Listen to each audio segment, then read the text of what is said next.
And Cristiano himself is a couple of years older. I'm loath to say this because I never thought they'd win the European Championship. I don't see them as real contenders for this World Cup, but it's so open at the moment. It's hard to write off anybody. Oh, I do. I see them as real contenders. I think they've got themselves into a way of playing that really does suit them. They haven't got huge amounts of talent to come off the bench. It's very much the first 11 is their best 11, and then it's a case of, can Cristiano Ronaldo produce for them? And so far in this tournament, he's certainly shown that he has. I expect nothing less of him this evening, especially with Harry Kane going ahead of him in the goal-scoring charts. I think that'll eat away at him, and he'll want to rectify that in this game. So I think they know how to get the best out of themselves. It worked in the European Championships, and it has done for the last 2 years. So I actually do see them as a really difficult team to overcome for anyone that gets Portugal if they get through. And Dean, you mentioned Harry Kane there. Obviously, he got 2 penalties for grappling in the area at set pieces and dead balls last evening. I don't know whether you're a big fan of VAR or not, but I bet you wish you'd had some of that protection when you were playing professional football. Of course, yeah, absolutely, yeah. I mean, there was all of that going on, but it goes the other way as well. We used to do exactly the same to defenders. It's interesting we haven't seen that much of the other side of it. Of strikers. You saw with John Stones' goal, Ashley Young actually blocked the defender purposefully for John Stones. Well, that's the next thing they got to start looking for, isn't it? Gets himself away, scores the goal. If that gets replayed back, then it's the attackers that miss out. So you're really opening up a wide range of chances for VAR to look at it. But I personally, I like VAR. I like the fact that we're going back and we're actually getting the right result in terms of whether it's a penalty or not, because it's too often we see, the grappling that we've seen recently where defenders aren't even looking at the ball and nothing's given. So it was great to see.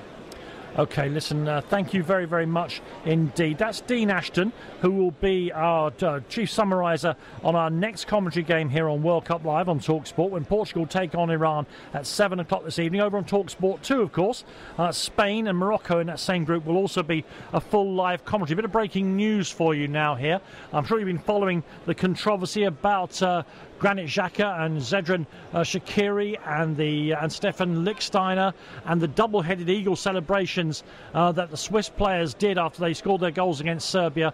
Well, FIFA have announced there will be no bans. After an investigation, there will be no bans for either Xhaka, Shaqiri or Lichtsteiner, though the former two, Xhaka and Shaqiri, will pay a 10,000 Swiss francs fine for making political gestures, and Lichtsteiner, who repeated the gesture of his teammates, will have a 5,000 Swiss francs fine. So fines for all three of them, fined for unsporting gestures, but none of them given a ban. You're listening to World Cup Live here on TalkSport with me, Danny Kelly. We're heading towards our next commentary game. Don't go anywhere. Stick with us for Portugal against Iran. The World Cup, the biggest stage for upsets, passion and opportunity. Your gut says to take advantage of every game, and your smarts say where to go. Because Betfair have had the best odds on the World Cup, so you always get the most from your bet. Betfair, where gut instinct meets smarts. Data provided by TX Odds and BetRadar, based on Betfair Sportsbook average match odds over round since 12th of March 2018. Full terms at betfair.com, 18 plus begambleaware.org. The World Cup live on TalkSport with Just Eat, the app for world-class takeaways. Order yours tonight and you could win a spectacular 2018 football plate, like this one. Just Eat. Put it on a plate. Hey, good to see you again. What tattoo are you getting today? Mallorca 2018, please. Really big across my back. Nice. How many is that now? I've got one on my chest from the beach, one on my arm from the park. Some leading sun creams don't offer 5-star UVA protection, exposing your child to sun damage that's as permanent as a tattoo. Be certain with Soltan. Exclusively at Boots. Find out more at boots.com/Soltan. The football in Russia on TalkSport with Toolstation. When it comes to saving your money, Toolstation is hard to beat. I missed in Italia 90. So what? With Betfred's money-back penalty offer, if you back England to win the World Cup and they get knocked out on penalties, you get your money back. So it doesn't matter. doesn't matter? Who wrote this? Calm down, Stuart. This is ridiculous. Betfred's money-back penalty offer. Available on mobile, online and in shops now. Offer ends 2 p.m. 30th of June. Stakes refunded as cash on losing bets. T's and C's apply. Over 18s only. Keep it fun. BeGambleAware.org.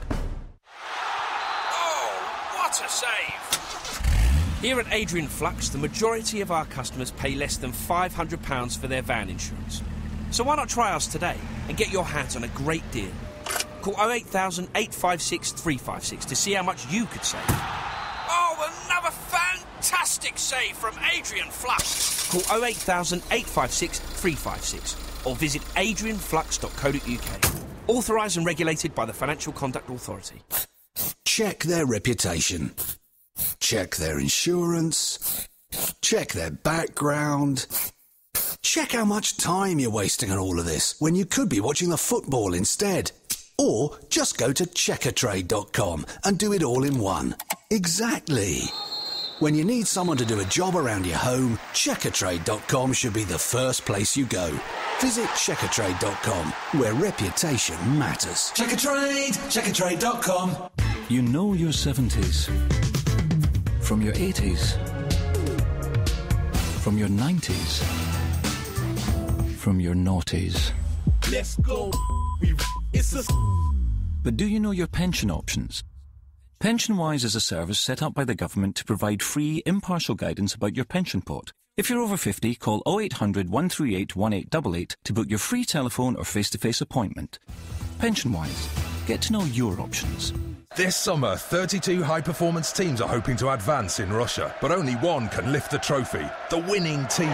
If you're a high-performance forklift service engineer, Crown Lift Trucks are the winning team that can lift you to new heights. You'll get a competitive salary, excellent employee benefits, plus the opportunity to really advance your career. Join the Crown family and be part of a winning team. Crown Lift Trucks. Ideas that advance.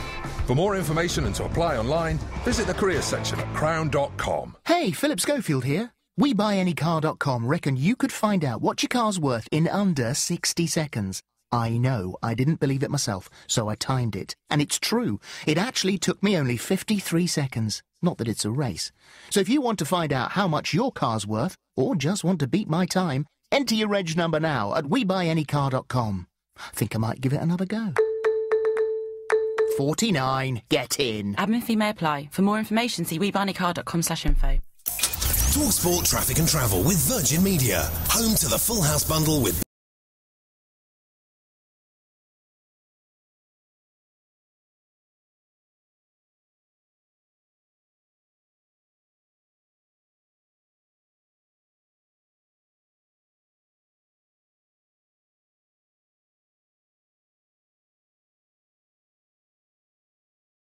By definition, it's political. Yeah. So how you take politics out of it? During the first game, we had the Crown Prince of Saudi Arabia and Vladimir Putin shaking hands with Gianni Infantino. And rightly you can't so, tell Tom. us Rightly this is not so. political. I refuse to accept it. You can't, in any way, I don't think anyway, punish people for this sort of thing. It is political. Yeah. Well, that's the alternative, isn't it? Is if you decide that you are not going to ban people for political protest or political any sort of, I don't know, sign or whatever, then maybe the alternative is just to get rid of it altogether and just say, do what you want. I mean, you're right. The sight in that first game of Putin with the Crown Prince of Saudi, I mean, it doesn't get much more political than that. They're not going to fine themselves, are they? Even though they could afford to pay it. Some breaking news here that the Swiss players Xhaka, Shaqiri and Lichtsteiner all able to play, not been suspended for their celebrations in victory over Serbia a few days ago. Stay with us here on The Social. Quick preview of our next World Cup games, including Spain against Morocco, which is right here on TalkSport 2 as part of TalkSport 2 Live. Kick-off at 7 p.m. tonight. The Social on TalkSport 2. Football, which will grab you by the Urals. Everything for the football. Everything for the victory. World Cup, live on TalkSport 2. Ocean credit card. If you're looking for a credit card with a credit limit of up to £1,500, go to askocean.co.uk and see in seconds if you'll be accepted for an Ocean credit card before you apply. Checking won't affect your credit rating, so it's a no-brainer. Find out if it's a yes. Go now to askocean.co.uk. 39.9% APR representative variable. Intelligent Lending Limited is a credit broker. Capital One is the exclusive lender.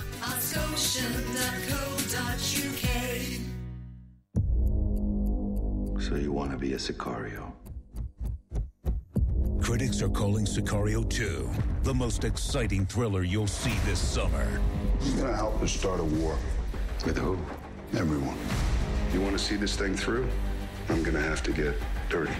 Starring Benicio del Toro. You got to do what you got to do. And Josh Brolin. No rules this time. Sicario 2 in cinemas Friday. Book tickets now. Rated 15. TalkSport is back in the USSR. With great radio, we fulfill the plan to bring you every game, every goal, every day. Plus, free bear hug for every listener. The 2018 FIFA World Cup, Russia. Live on TalkSport and TalkSport 2. The Social on TalkSport 2.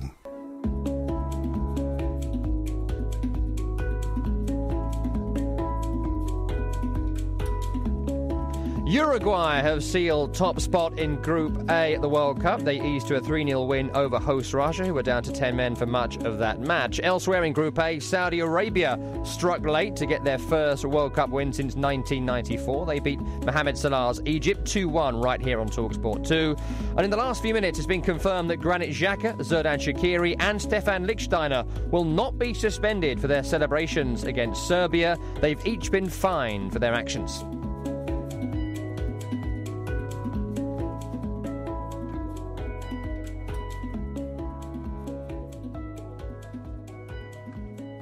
No, I'm just enjoying the ambient music. I mean, I'm liking it. It's nice. It's like being at space at like 5 in the morning. Carl Cox has gone off and they've got some kind of chill-out music on for everyone to relax. Different lives, Tom. Did you not do that in the 90s?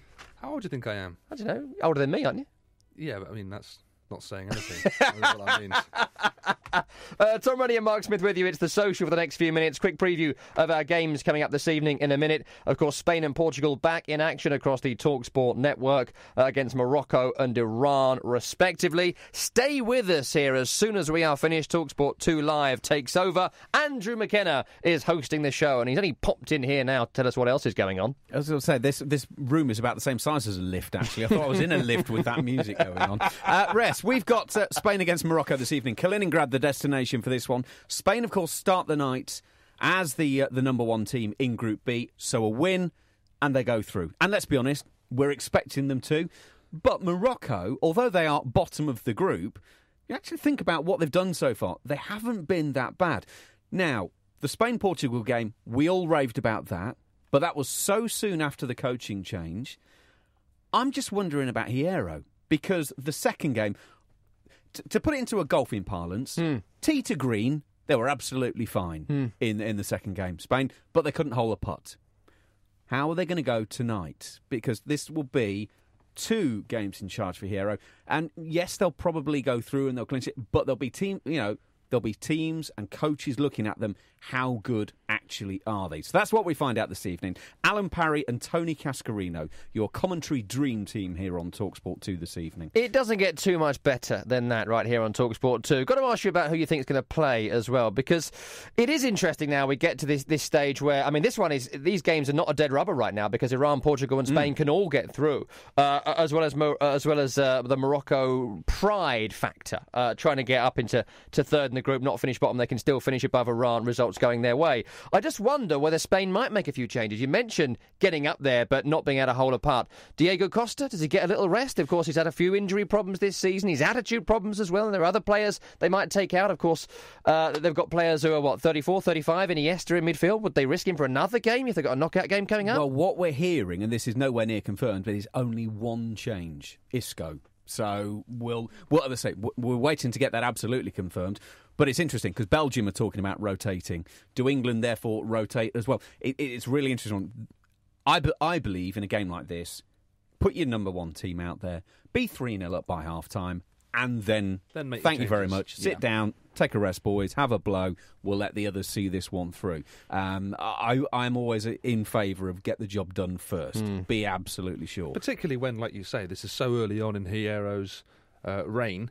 I mean, if it is the start of a reign, it might just be a very temporary thing. But you need that consistency. You need to get some sort of consistency into your team, get some momentum going, and then, if you're 3-0 up, then you can make changes. That's the way I go, but I'm not an international football manager. Yet. I don't have a badge to my name, so what the heck do I know? Hey, you were on Blue Pete at that time, and you look great in that badge. Macca is in charge from 6 o'clock. TalkSport 2 Live, including live commentary of Spain against Morocco. Mark Smith, I fancy that game. I think it's going to be fantastic. I mean, as much as you've got the option of listening to Cristiano Ronaldo over on TalkSport, and that's always a wonderful thing, Spain-Morocco could be a fabulous game of football. Yeah, and it was touched on then. Morocco have actually been pretty good this tournament. They're a decent team. Yeah. They will not want to finish bottom as well. No, they won't. And it's not one of these teams that have come in and just disappointed for 2 games. They've come and played some decent stuff. They've been very unlucky as well. I mean, I don't know. It's a tough one tonight. This is certainly potentially Spain's toughest game of the group. Even though they played Portugal, this is a tough one for them. This show has flown by today. I've got to ask you a couple of questions before we run out of time. Firstly, yesterday, as much as we enjoyed England's win over Panama, that was the last of the 1 p.m. UK time kickoffs. That's a sadness. We're not going to get another one of those for another 2 years in the European Championships. I mean, those 1 o'clock games, they've saved many an afternoon for me. Oh, unbelievable. So good. It's the longest possible time now until we have more sort of 3 game days. Oh, and the 4, I mean, the other week when it started with Australia at, 11 a.m. all the way through. On the Saturday. I unashamedly, I had TalkSport on in the kitchen when I made food. I had the telly on in the front room to watch them. I literally just absorbed and loved every minute of it. I don't feel bad about that. And there was other sport on, but I'm not watching it because this is on. People have to remember that it's that first bit of a tournament is essentially a week-long Christmas where you can just enjoy yourself, kick back, watch it, and try not to feel too bad about it, because I felt guilty, and you're not supposed to do that. Just get on with it, watch it. It's always a wonderful spectacle, but when it's the World Cup, and when England are playing in a certain way, and you don't have to worry about the England games early on, it's just great. No pressure. You can enjoy anxiety-free football with England. That's rare. And I want to take you back to the very top of the programme 4 hours ago. We spoke about Harry Kane, who got the hat-trick yesterday and was asked by Brazilian TV to pick a song. And he picked the song by Calvin Harris and Dua Lipa. What I love about this is that he wouldn't have been briefed on this. So he's got to think off the top of his head, what song do you want played? For those that missed this story, a Brazilian TV station, they always ask a hat-trick scorer to pick a song in order to play it over a goal montage. They get that honour this week, and it's the number one sports show in Brazil. You've just got a hat-trick for England, Mark. What would you want played on Brazilian TV? Probably something by Chaz and Dave. I was thinking Chaz and Dave. That is so weird. That is so weird. Is that because you've been talking to me? Yeah, maybe. Is that why? Maybe. They were on Jules Holland recently, still going, looking great. They still tour, don't they? Yeah, I saw them at the Indigo 2, which is what the O2's little theatre thing is called. Oh, good on 'em. Fantastic. I don't know why I thought that, actually. That's so weird. I was thinking that I would probably play like Margate or Ain't No Pleasing You. Imagine Brazil with the Samba Boys playing all this wonderful music with steel drums, glamorous dancers, everyone got all the moves, and it's down a Margate. It'd be fantastic, wouldn't it? Yeah, he'd overnight be a global viral sensation there, Harry Kane, for just being, the most English man there could possibly be. Maybe that's what we should do. If we ever get the opportunity to stay outside of, Cristiano Ronaldo's bedroom, and we happen to play Portugal in this World Cup, we could be outside playing Chaz and Dave all night. That'd be fantastic. They do a great medley, Chaz and Dave, of all those sort of hits. Knees Up Mother Brown, Onto Any Old Die, and it goes on for it's like the Stars of 45 mega mix or something. Lovely. That'd be fantastic. We'd get on that. Put it on loop, 8 hours worth. Sorry, Ronaldo. No can do. You don't like Chaz and Dave? Well, he comes out and puts the finger to them. I would imagine that he would have more than likely gone, turn it up. I would have thought he would more Mockney hits. I'd reckon he'd stay in a room that wasn't facing the street. I'd have thought it'd be... Yeah. Right? But Ronaldo doesn't want to keep himself hidden. I imagine Ronaldo's the kind of guy that keeps his blinds open when he gets out the shower.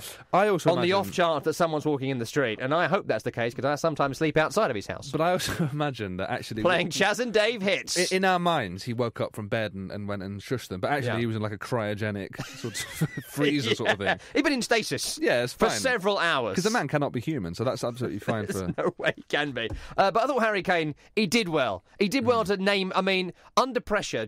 Someone says to you, name a song. I couldn't think of any song. No, he did really well. In existence. And also, doesn't that show how sort of on the ball he is, not just on the pitch, but away from it as well? Harry Kane knows how much a pint of milk is. He has got his finger on the pulse. He is a voice of the children and the kids of this country. He plays Fortnite. He likes whatever the number one song is. He knows it. He just knows it on top of his head. And that is impressive. We need to get into Fortnite, don't we? You bought it, haven't you? Well, it's free. I downloaded it. Right, yeah, but there's in-app. There's in-game purchases. Yeah, but you don't need to. You don't need to. This is an advert for Fortnite, but you don't need to pay anything. From what I can gather, I've not played it yet. The England team is an advert for Fortnite. Yeah. No, I don't think I've got the same appeal as Jesse Lingard, J-Lings. English hero, and he's the man doing it. Listen, we're out of time on the social for today. Mark Smith, always good to have you in the studio. Thanks for having me. What a great show it has been today. We had live commentary of Saudi Arabia's 2-1 win over Egypt, coming from behind to cancel out Mohamed Salah's opener. The other game over on TalkSport saw Uruguay finish top of Group A, beating host Russia by 3-0. Over on TalkSport later, Iran against Portugal. Can Cristiano Ronaldo fire the European champions to top of that group? But right here on TalkSport 2, it's Spain against Morocco, a key part of TalkSport 2 Live, which is up next with Andrew McKenna. Stay tuned to TalkSport 2. The Social on TalkSport 2. TalkSport 2 is back in the USSR. Every game, every goal, every day. World Cup live on TalkSport 2. Unbelievable scenes. 27 shots on goal, 3 red cards, 4 penalties, 2 hat-tricks and 1 game-changing decision. And the keeper scored a screamer from the halfway line. But Mark didn't see any of it. He was stuck watching a documentary on bees. When the queen bee feels threatened, the worker bees buzz louder. Watch what you really want with BT Sport included as standard in our Full House bundle. Search Virgin Media Football. Virgin Media, delivering awesome. Virgin Fibre areas only. Terms apply. This is for a dad, a brother, a nan. This is for a friend, a neighbour, a colleague. This is for the thousands of people living with cancer. This summer, do something incredible and brave the shave for Macmillan Cancer Support. Get sponsored by friends and family to shave your hair, and you'll help Macmillan support even more people with cancer so they can live life as fully as they can. For everyone and every reason, by braving the shave, you'll be doing something amazing. Sign up today at bravetheshave.org.uk. Check their reputation. Check their insurance. Check their background. Check how much time you're wasting on all of this when you could be watching the football instead. Or just go to checkertrade.com and do it all in one. Exactly. When you need someone to do a job around your home, checkertrade.com should be the first place you go. Visit checkertrade.com, where reputation matters. Checkertrade! Checkertrade.com. Attention, sports fanatic peoples of England. The football revolution is here. Every game, every goal, every day. World Cup live on TalkSport 2. Online and on DAB Digital Radio. TalkSport 2 Live.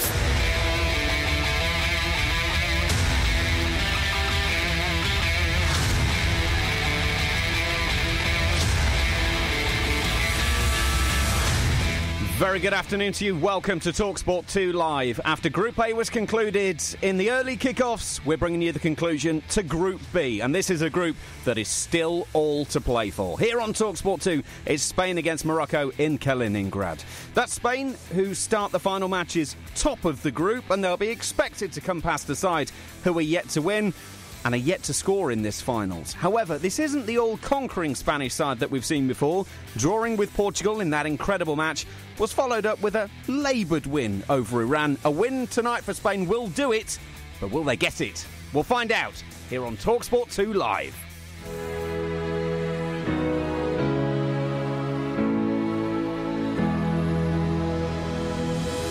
A last-minute coaching change does have some effect, but I think Spain is definitely up for the challenge. They're one of the best teams in the world. Out to the edge of the box. The ball's driven in for a fantastic goal from Nacho When we leave here, let's all understand that we will all have given 100% of ourselves.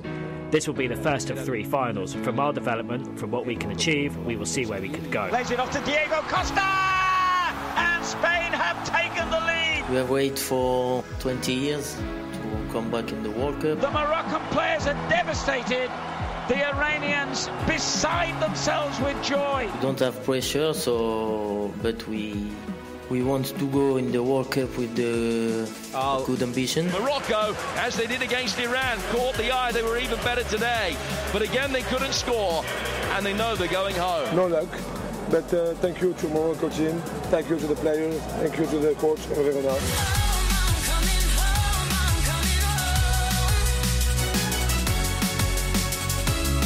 A very good afternoon to you. Welcome to TalkSport 2 Live. The headlines this afternoon. Uruguay and Russia have progressed from World Cup Group A. Belgium's Romelu Lukaku's had a scan on his ankle. Roberto Martinez has said there's no damage and nothing to worry about. In the next couple of hours here on TalkSport 2, we'll find out whether Spain go through from Group B.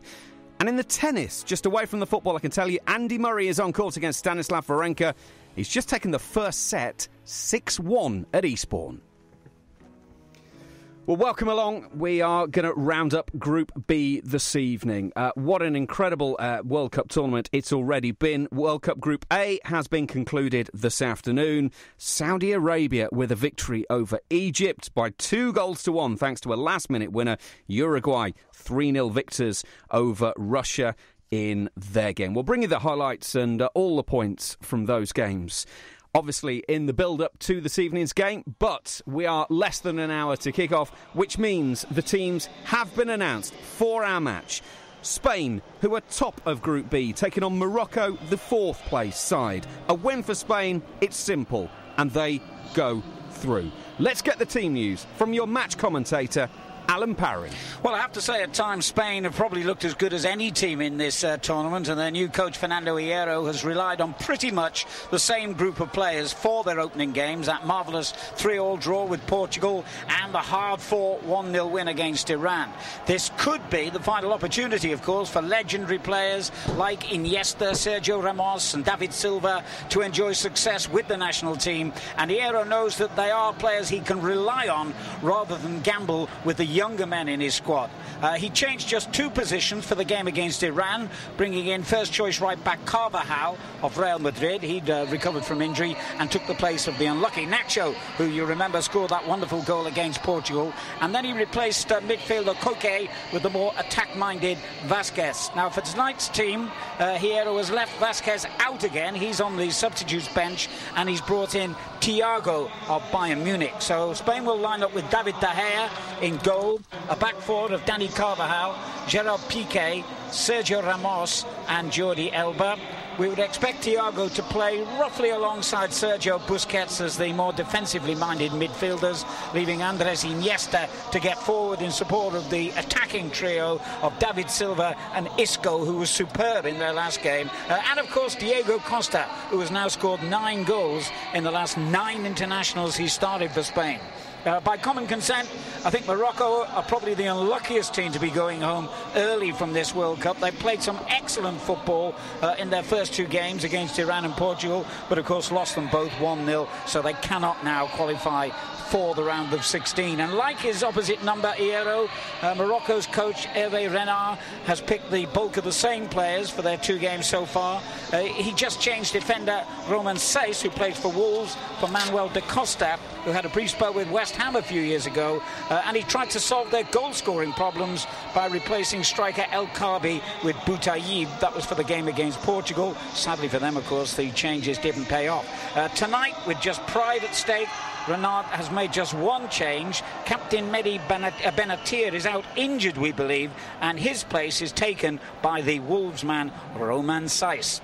Alan Parry, your match commentator this evening. Delighted to say that alongside him is Tony Cascarino for this evening's commentary. Tony, your thoughts on those teams then? Relatively straightforward from both coaches.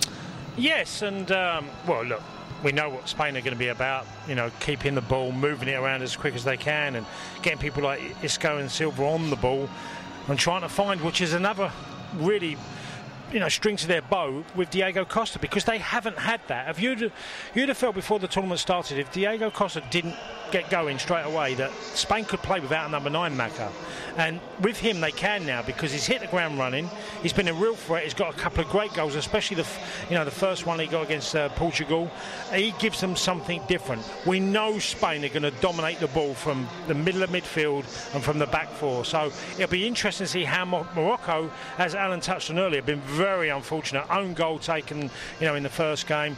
Again, losing the second one. So they feel they've been really hard done by, and they didn't concede any goals in qualifying Macca, and they found themselves not scoring and conceding here in the World Cup.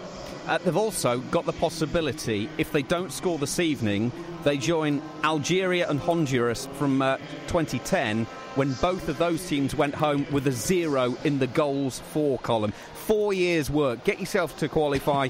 You've got to go home with at least a goal in the bag, surely. Yes, it's a tough one, because this is a horrible group. You remember that we've got the Giants of Spain, and they are a phenomenal side, and then you've got the European champions in Portugal. So that was tough, and I think also Iran have surprised a few, haven't they, Macca? I mean, when I saw the Spain game, I was surprised how physical Iran were and how much energy they had in their team, really athletic across the board. And when they had to get a goal when they went 1-0 down, they caused Spain problem. So they've really been in I won't say group of death, but a bad group for Morocco. This has proven to be a very tough one. Let's bring Alan back in at this point, because I did say in the opener that Spain laboured to a win over Iran. Now, you did the commentary of that one, Alan, so you can comment on that more than I. To put it in a golfing terminology, I think tee to green they were fine. They just didn't hold any putts. That's about right, yeah. They never got on the putting green that often in that game. Iran, as we've seen in all their games so far in this competition, have been very defensively minded, nothing wrong with that, and they just sat back and they let Spain keep the ball the way Spain do it better than any other team, I think, in the world, possession. But in their first game against Portugal, whereas they found a way through to score 3 times against the Portuguese defence, Iran just kept closing the door, and Spain towards the end of that game were beginning, believe it or not, to run out of attacking ideas, but they're incredibly patient. They believe in their philosophy of football. They believe and trust in the way the game should be played. They never resorted to any different sort of tactics, never got the ball out wide, never crossed. They just kept pass, and then eventually they got their breakthrough goal, which was a little bit of a fluke with the defender coming across as Diego Costa was put in the clear by Iniesta. He cracked the ball straight against Costa's shin and it went in, and it needed that little bit of luck. But then again, I think every team who have got ambitions to do well in these big international tournaments do need a slice of luck. Having said that, Spain, in terms of possession, were, so much better than Iran. Yes, they didn't touch the heights they did against Portugal, and this will be a tough one for them today, because Morocco are a good side, a good counter-attacking team. They've got some excellent players. Amrabat was the star against Portugal, despite suffering from concussion. Watford's fans will remember that he plays for them on loan from Leganés, and Ziyech on the other flank, very good player as well. So I think they'll pose Spain more problems than Iran did, but I'm still confident Spain will have enough in the locker to win this. Obviously, Tony, coming into this on literally the eve of the start of the tournament, there was a coaching change for Spain. Bearing in mind that they've come through the qualification process, and obviously a lot of things would have been in place by then, how much of an impact was that? Because I'm just thinking, it was so close to the Portugal game, it probably didn't have that much of an effect. The second game against Iran, they weren't as good. In many respects, we see Hierro Spain properly tonight, and he's going to need to show out the rest of the world that he can control this group and put them in the right direction. Yeah, Macca, look, we know that Spain is one of the most political countries in Europe, certainly, and I think the divide probably has slightly been a problem, an issue over the years with Spain, as in the Barcelona and Real Madrid, and I'm not sure how the Barcelona players would have taken that their manager was then off to go and manage Real Madrid next season. So there must have been some sort of issue within the dressing room, plus obviously within the Spanish Federation, Macca. So I'm sure it ran deep. They made a big decision very quickly, but it was done with, dealt with, and if there's one squad in this tournament that've got huge experience, players who have been there, won trophies at every, Champions League, their own Spanish league, La Liga, just winners. They've got winners, represented in the Premier League in their lineup. So I think if any squad could have handled this, it certainly was the Spanish. I think that's arguably the key point in all of this, isn't it? When you look at the experience, and look, I'm never a big fan of the show as your medals theory, but if we are going to go down that, then this Spanish group can certainly put together, well, probably as much as anyone else. So if there was a group that could cope with this, they probably were the ones. Yeah, and Macca, they've probably got, I would argue, 2 or 3 potential managers in their side. Whether that's Ramos or Piqué or whether it's an Iniesta, I think there's managers in their team. They've got huge characters, and I think they are a team that could manage themselves. And I'd be very surprised if they don't turn on a show tonight against Morocco. Tony Cascarino is alongside Alan Parry this evening here on TalkSport 2. Kick-off at 7 o'clock. Kaliningrad is the venue for Spain against Morocco as we round up Group B. Group A was concluded this afternoon, and we know it will be Uruguay and Russia progressing from Group A. Uruguay finished top, Russia second. They will be taking on, therefore, the 2 teams to come through from this group. Who will they be? We will find out over the next 3 hours. This is TalkSport 2 Live. This is TalkSport 2.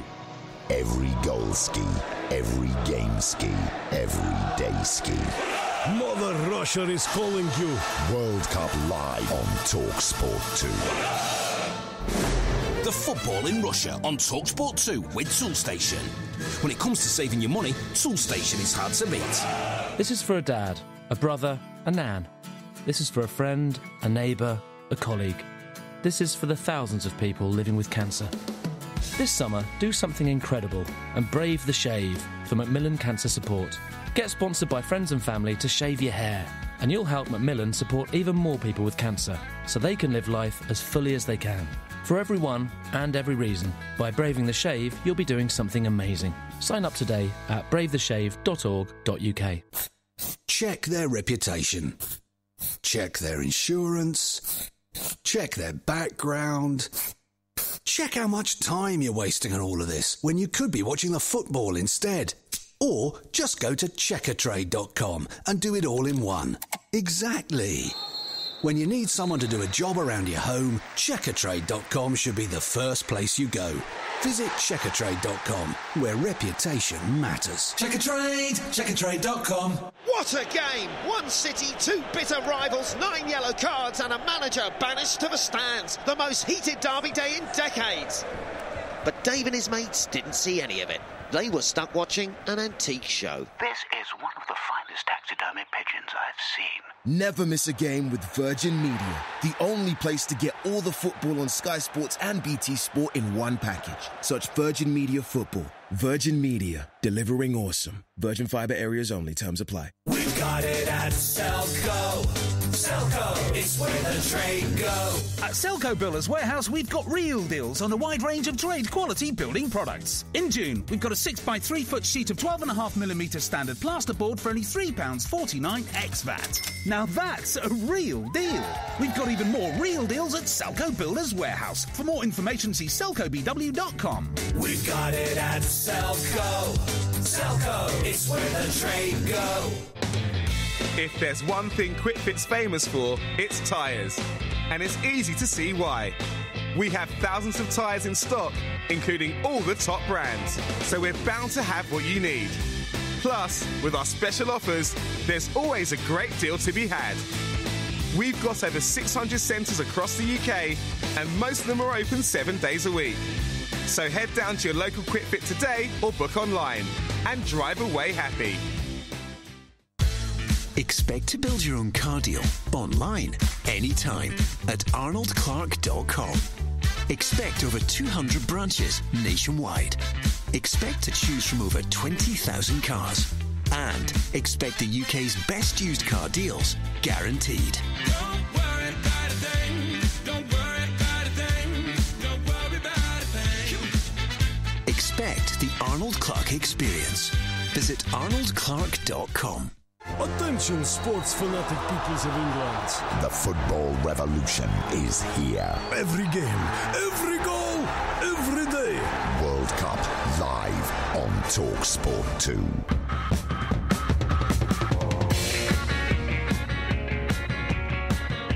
Very good afternoon to you. TalkSport 2 live here on TalkSport 2. The headlines this afternoon. Uruguay and Russia have progressed from World Cup Group A.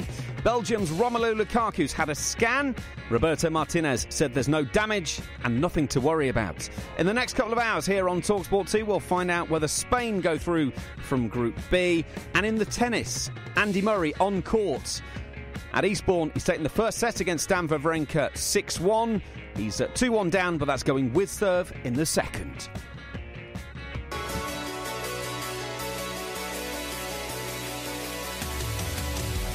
Gomez doing everything he can to detail Maguire. He's pushed him to the ground. The header is in anyway. England lead. John Stones, perfect start. Lingard chests it down. He's onside. Two players converge on him, and the referee has given the penalty. Harry Kane, right-footed against Pinedo. England are 2 up. Wonderful penalty into the top left-hand corner. Lingard gets another return ball and then curls a beautiful right-footed goal into the top right-hand corner.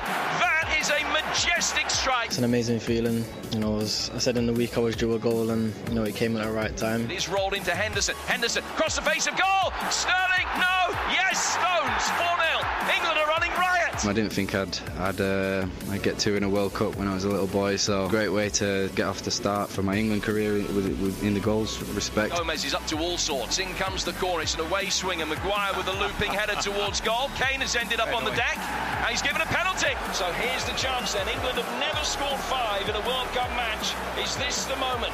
It's Kane again. Will he go the same way? Yes, he does. England 5, Panama 0. Loftus-Cheek tries to turn inside. Left-footed effort is deflected in. It's 6. It's Harry Kane. He didn't know too much about it, but there is his Panama hat-trick. A pretty proud moment. To score 6 goals against any team in a World Cup's a great achievement. I'm really pleased with the ruthless nature of the first half. Once we'd opened the scoring, we really started to look a threat. People would have enjoyed the way we've played in the 2 games, and they can see what we're trying to build. So I think important for us as a group of players and staff to enjoy tonight, and then we start work again tomorrow. I think they can get somewhere where the nation is excited, not just football fans, about England's prospects. But winning that's still a big ask. I think it'd be a huge effort to get to the final. I'd love us to get there, obviously. Next World Cup in 4 years' time, we won't need to play the 3 Lions again. It's TalkSport 2 live. We're bringing you Spain against Morocco this evening as they complete their Group B qualifications. And that is underway in 40 minutes' time. Alan Parry is your match commentator for that one. Alan, can you just recap the teams for us once again? Yes, just one change for Spain from their 1-0 win against Moran. The attacking midfielder Lucas Vazquez is left out. He's replaced by the Bayern Munich midfielder Thiago. Well, that hints, I guess, at a slightly more cautious approach by their new coach Fernando Hierro, because remember, if Spain were to lose this game, they would then be relying on the right result to work in their favour in the other match in the group between Portugal and Iran. But of course, the great thing for Spain is that they know that a win tonight and all the other permutations are irrelevant. 3 points will definitely put them in the knockout round. So he comes in, Thiago, to replace Vazquez. Otherwise, it's the same team that played against Moran. Morocco, will they be going home, of course, tomorrow or the day after? A pity, really, because they played much better than several other teams I can think of in this competition. But having lost their first 2 games, tonight's match in that sense is irrelevant for them because they cannot qualify for the round of 16. Their coach has also made just the one change. Roman Saiz, the Wolves player who started against Iran in their first game, then got left out for the second match against Portugal. He comes in because Benatia, their captain, is out, we believe, injured. So just one change for each side. Thank you very much, Alan. Actually, Alan, we're going to go on and talk about England for a couple of minutes here. You've obviously covered numerous World Cups. It came into this, from an England point of view, feeling very different. Have England surprised you? No, I think for once the optimism was, actually justified. And okay, they tailed off in that second game, as everyone knows, against Tunisia. They were brilliant for much of the game against Panama yesterday. Although I have to say, and I don't know whether Tony would agree or disagree with this, Panama's presence in the World Cup, for me, proves that it should never have been extended to 32 teams. I'm not in favour of that. I think this only happens every 4 years. I want to see elite nations competing here. Yes, I know they qualified on merit, if you like, but it was a qualification that was much easier than that faced by the major European teams. And to see Panama and see them playing the way they did in that first half and think that Italy aren't here, the Netherlands aren't here, and several other countries who I think would have graced this tournament much better than Panama, it sticks in my throat a little bit. But I understand that a lot of people will disagree with me on that. But yeah, England, well, it was a wonderful performance. As they say, you can only beat what's put in front of you, and they did that handsomely and most emphatically.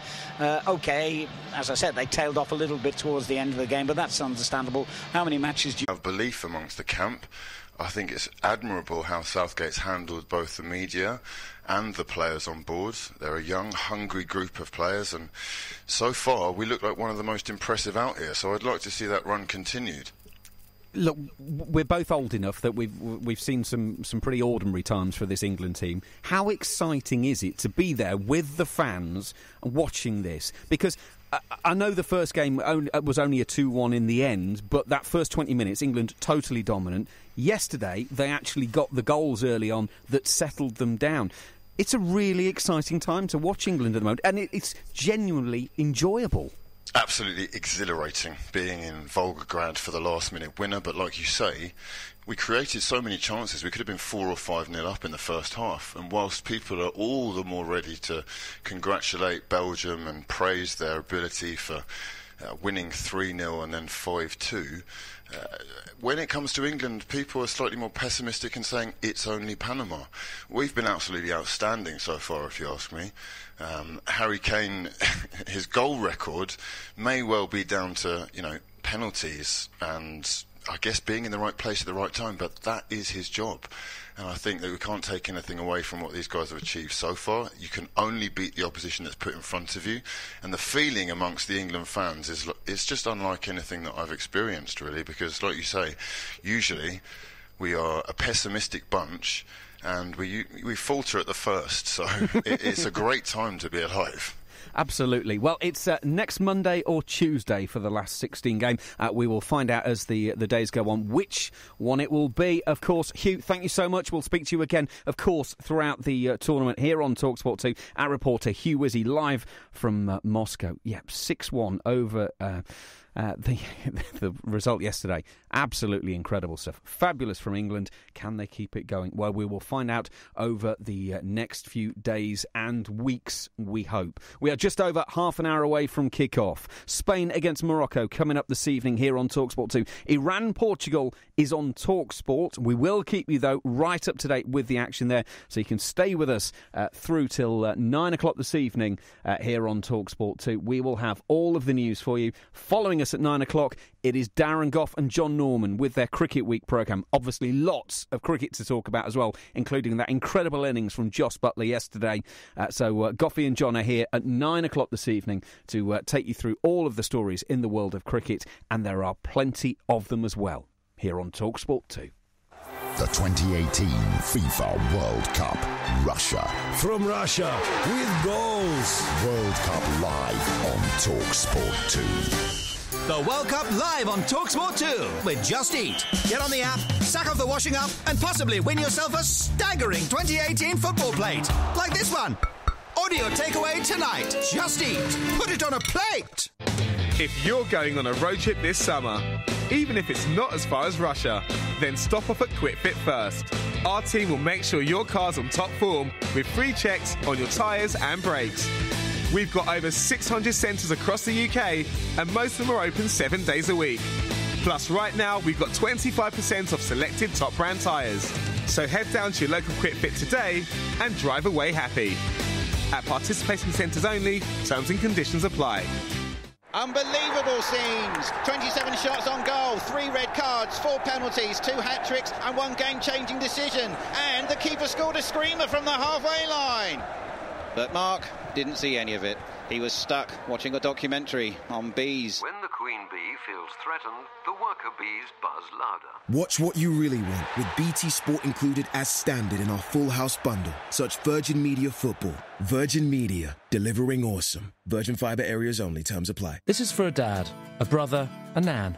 This is for a friend, a neighbour, a colleague. This is for the thousands of people living with cancer. This summer, do something incredible and brave the shave for Macmillan Cancer Support. Get sponsored by friends and family to shave your hair, and you'll help Macmillan support even more people with cancer so they can live life as fully as they can. For everyone and every reason, by braving the shave, you'll be doing something amazing. Sign up today at bravetheshave.org.uk. We've got it at Selco. Selco, it's where the trade goes. Looking for a wide range of plasterboard? Well, Selco's got it. Want to know that it's in stock? Selco's got it. Want trade prices too? Yep, Selco's got it. A massive range and huge stocks of specialist and performance plasterboards, all at great trade prices. Selco's got it. See selcobw.com to find your nearest branch. Got it? We've got it at Selco. Selco, it's where the trade goes. Check their reputation. Check their insurance. Check their background. Check how much time you're wasting on all of this when you could be watching the football instead. Or just go to checkertrade.com and do it all in one. Exactly. When you need someone to do a job around your home, checkertrade.com should be the first place you go. Visit checkertrade.com, where reputation matters. Checkertrade.com. At Arnold Clark, you can expect to build your own car deal online, anytime. Expect no hidden fees. Expect the 5-star treatment from our friendly staff. And expect the UK's best used car deals, guaranteed.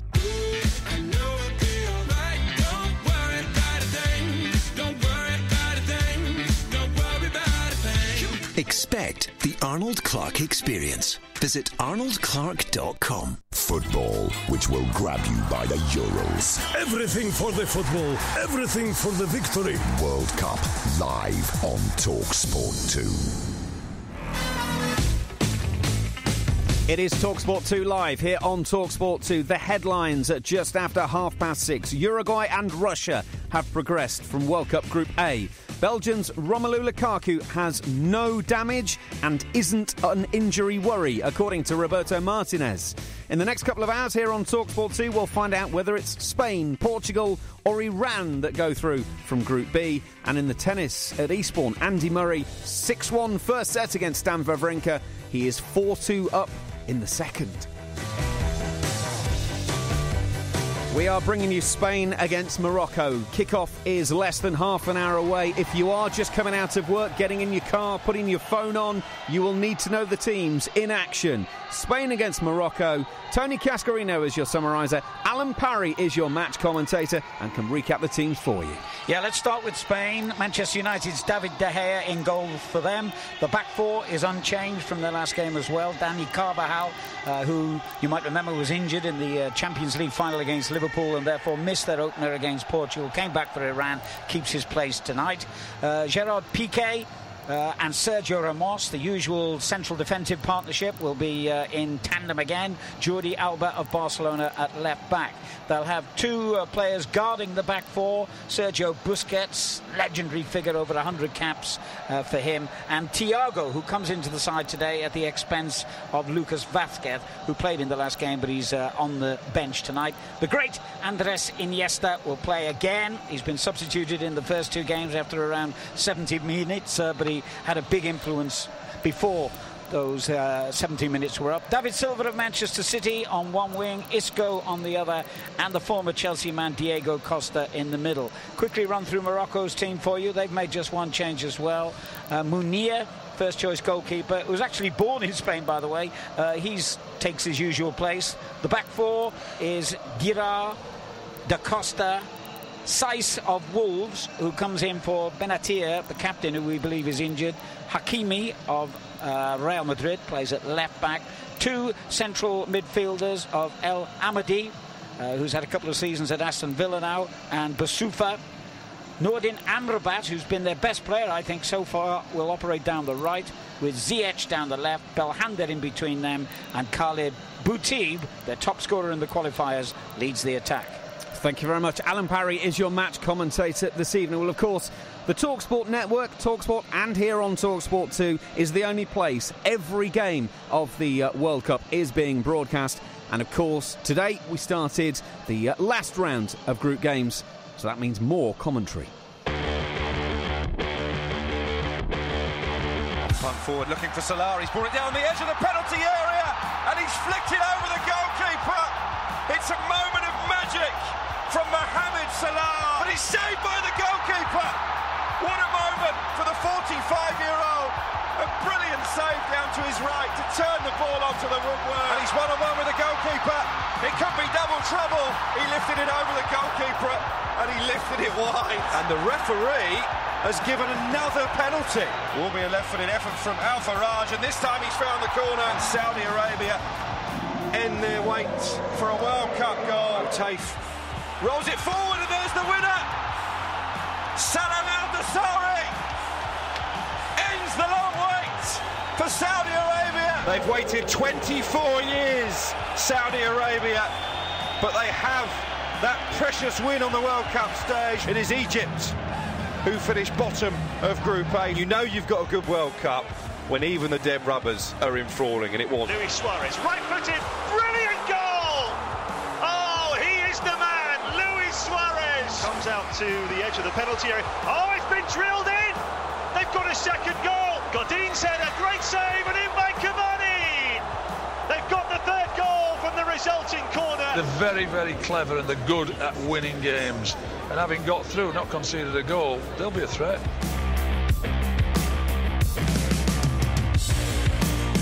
So that was this afternoon's Group A action. Saudi Arabia beating Egypt 2-1, coming from a goal down. Mo Salah scoring after 22 minutes.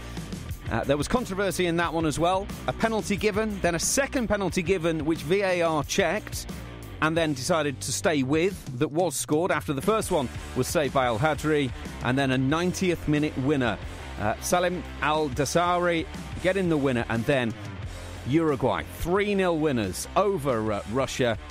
Suarez, a Cheryshev own goal, and Edinson Cavani in the 90th minute. Let's bring in our co-commentator at this point for this evening's game, Tony Cascarino.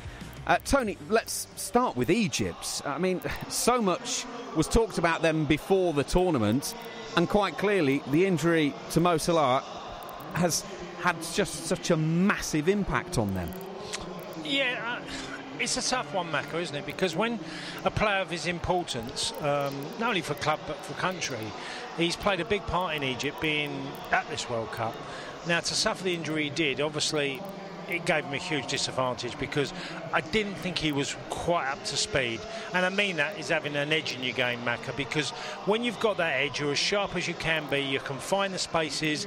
He just didn't reach them levels, and I think it would have been a bit unfair for us to have expected him to have such a, serious injury, but an injury that affected him certainly for 2 or 3 weeks that, didn't allow him to prepare right. So I think that must have been a huge blow to Egypt, and they've suffered. They've really struggled in this competition, haven't they? They have indeed. Worth mentioning as well that we had some World Cup history made today. Assem Al-Hadri, yes. The goalkeeper. I feel a little bit uncomfortable with this because everyone's raving on about he's the oldest goalkeeper. I've just done some checking. He's almost exactly a calendar year older than me, and he's 45 years. It's like he's been pensioned off. For the record, he takes over from Farid Mondragon, who was 43 years and 3 days when he played against Japan in 2014. Roger Miller played at 42 years and 1 month, 8 days. Pat Jennings, of course, was 41 when he played in 1986. Peter Shilton, of course, in Italia 90, played at 40 years, 9 months and 19 days. And Dino Zoff, of course, the great in the final against West Germany, was 40 years, 4 months and 13 days. Tony, that makes me feel terrible in the fact that I'm apparently only a year younger than a bloke who's apparently fit for the knackers yard. Yeah, I played my last game at 38 years old. Macca, which is still, for an outfield player, quite old.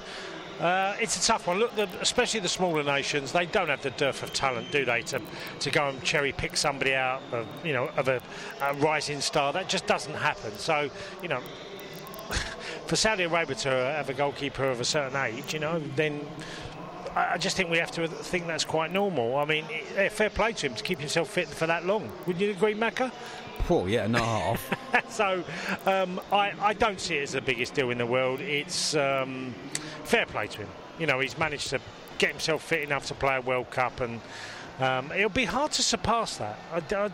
I see football changing. I think certainly outfield players, the age is going to come down slightly because they're so fit and so athletic now, and the demands on them to get around the pitch. I do think the numbers game will play a part in professional football, and I'd be surprised if we see that anybody go surpass 45 years old. Yeah, absolutely. Let's look at the other game, Uruguay-Russia, and you can probably argue this is the first time that Russia have come up against a half-decent opposition, and they came unstuck 3-0, but they've got through, and as the host nation, that is absolutely vital, isn't it? Just to keep that home interest going in the tournament. Yeah, and what worries the coach might have had beforehand, he might think slightly different of his team today and feel, look, we've done a fantastic job, we've got through. They'd have a terrible run up to the World Cup, Macca, didn't they? They were losing game after game. As a host, they was going as the lowest in world rankings going into this tournament. So I think he'd be in some ways probably feel, well, at least I can recognise some of our issues. Let's not kid ourselves here. Uruguay have a very good side, Macca, and it's quite interesting that the coach went for Suarez up front, Cavani, Godin at the back, who, by the way, was sensational again, and his header for the goal for Cavani. The height he gets in his jump, Macca, is extraordinary. I think he's one of the best centre-halves, if not the best centre-half in the world. But I think they would have learnt a lesson by Uruguay. They will punish you, and they have got a lot of good players. I just mentioned 3 or 4 there. They have got a lot of good players in their side that will hurt. There'll be a lot of teams that will be worried about facing Uruguay. There really will be, Macca, because they give you nothing. You have got to earn your right for a win, and that means you're going to have to play exceptionally quick, good football. They have got 2 centre-halves. I know he didn't play, Jimenez didn't play today, but him and Godin, they will cause you problems from set pieces, attacking, and when they're attacking you, and the way they defend. Brilliant.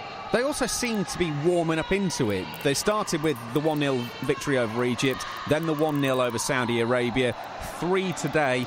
I mean, you don't want to go off and do everything in the first couple of games. You want to build steadily into it, and they give the impression that's what they're doing. Yeah, and look, they've got a guy at Barcelona in Suarez who's scored for fun over the last 2 or 3 years, and probably we can go back even further than that.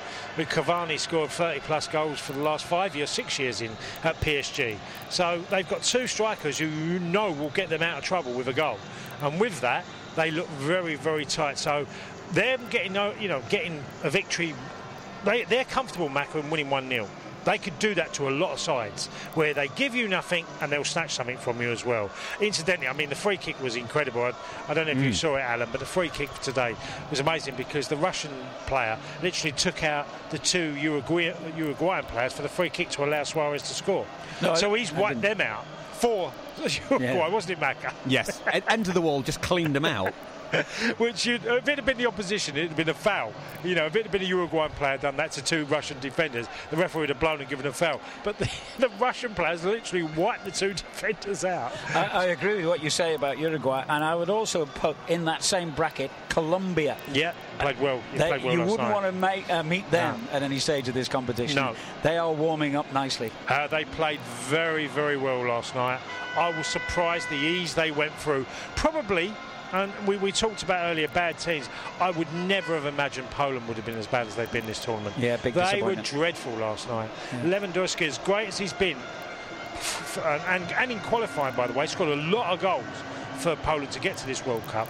He looked like he didn't have a run in him yesterday.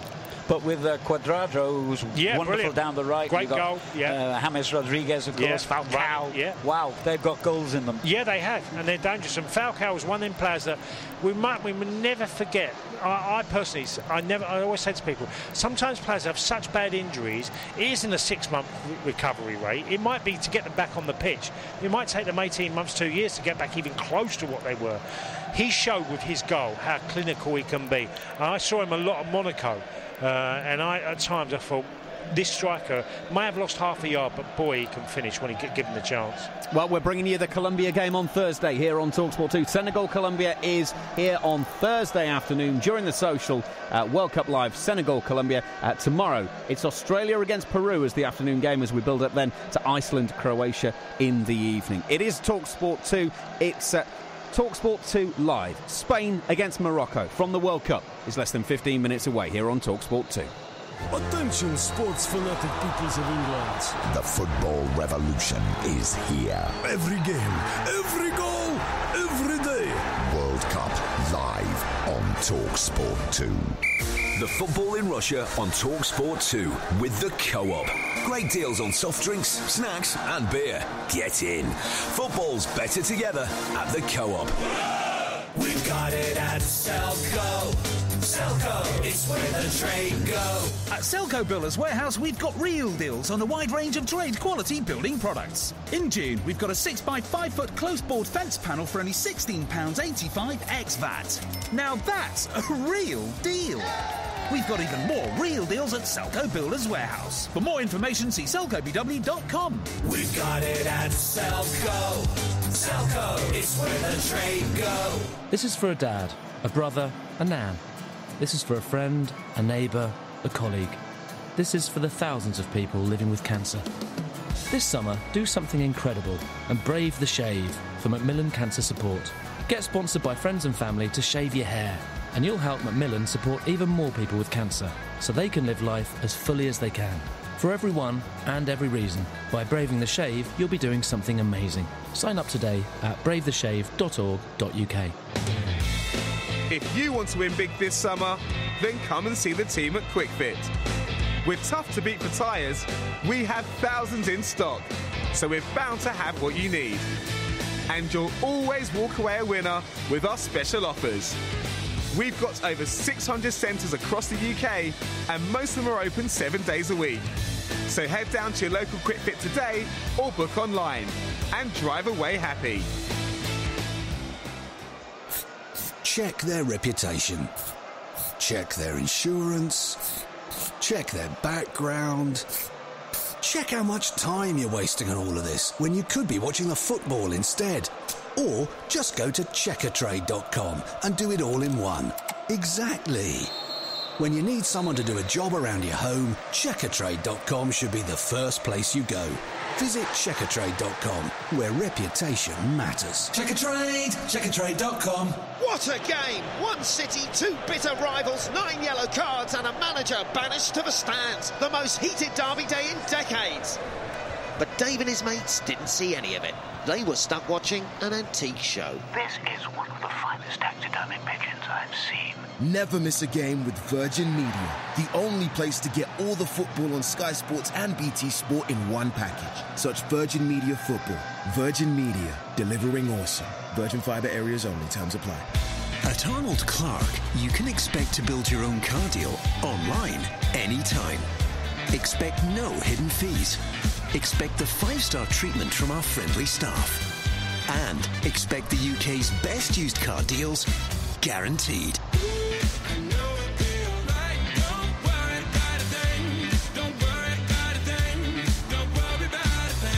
Expect the Arnold Clark experience. Visit arnoldclark.com. TalkSport 2 is back in the USSR. Every game, every goal, every day. World Cup live on TalkSport 2.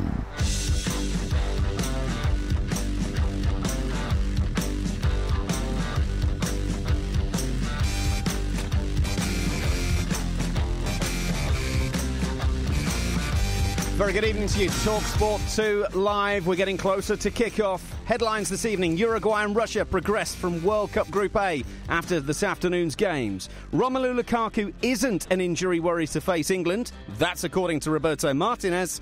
And in the next couple of hours on TalkSport 2, we'll find out whether it's Spain, Portugal or Iran who go through from Group B. It's played into the far post. They have done it. I do not believe it. With only seconds to go, substitute Mahdi Taremi has given Iran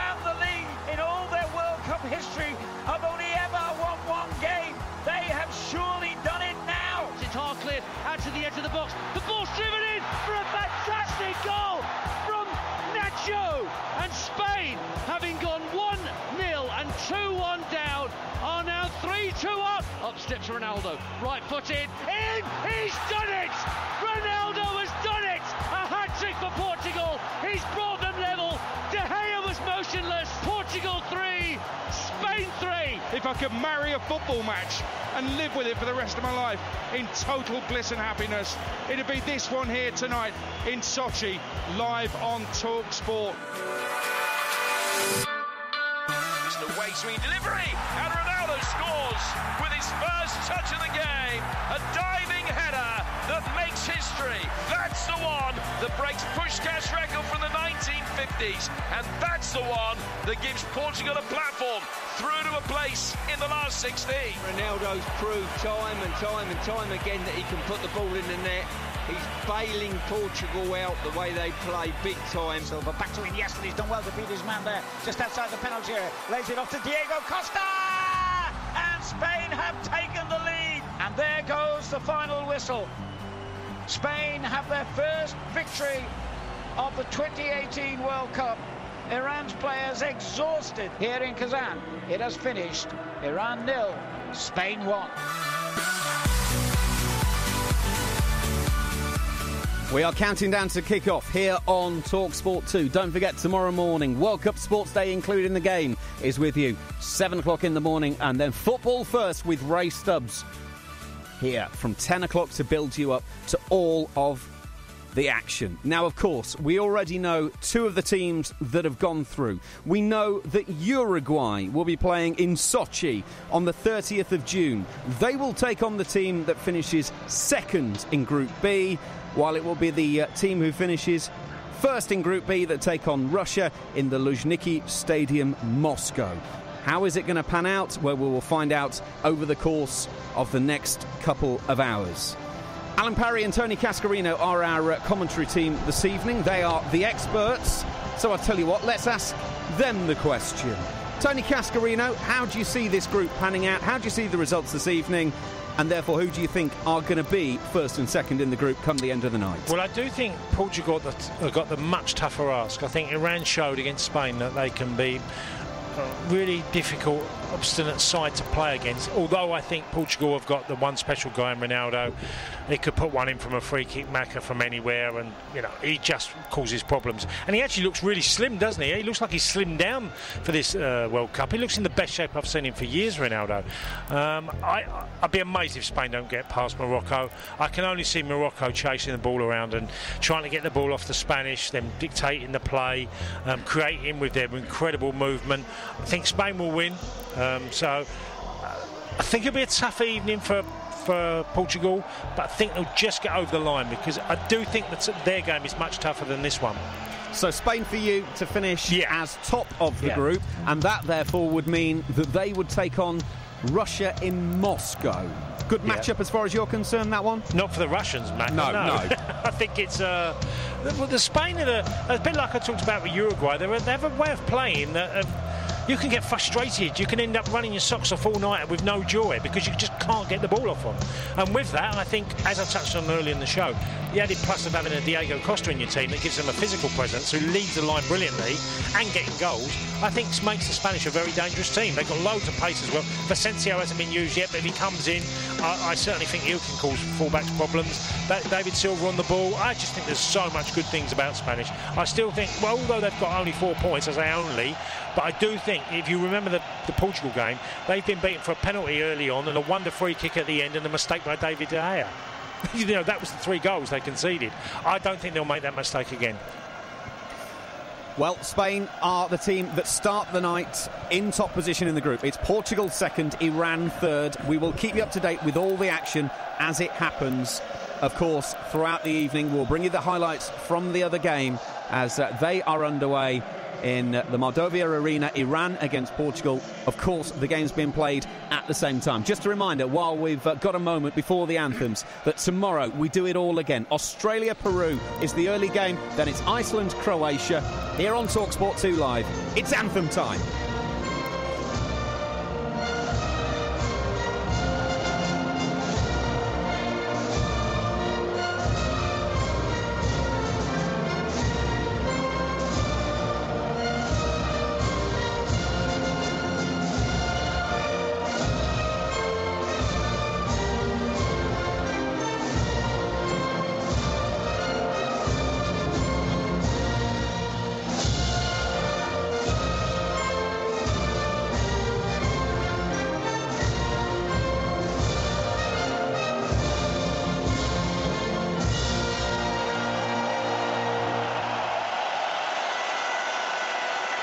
something about the national anthems that makes the hair on the back of your neck stand up. So, we are moments away from getting underway. One anthem is done and dusted.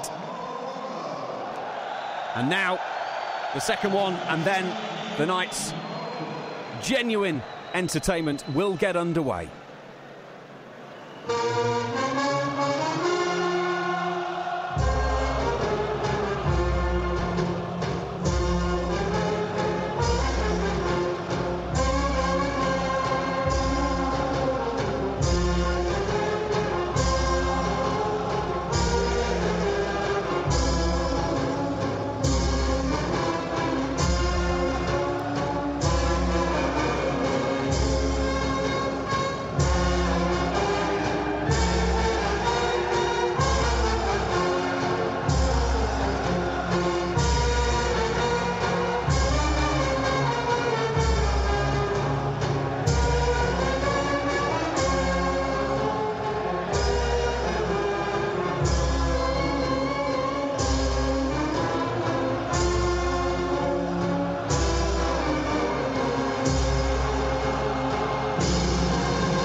The national anthems of Spain and Morocco.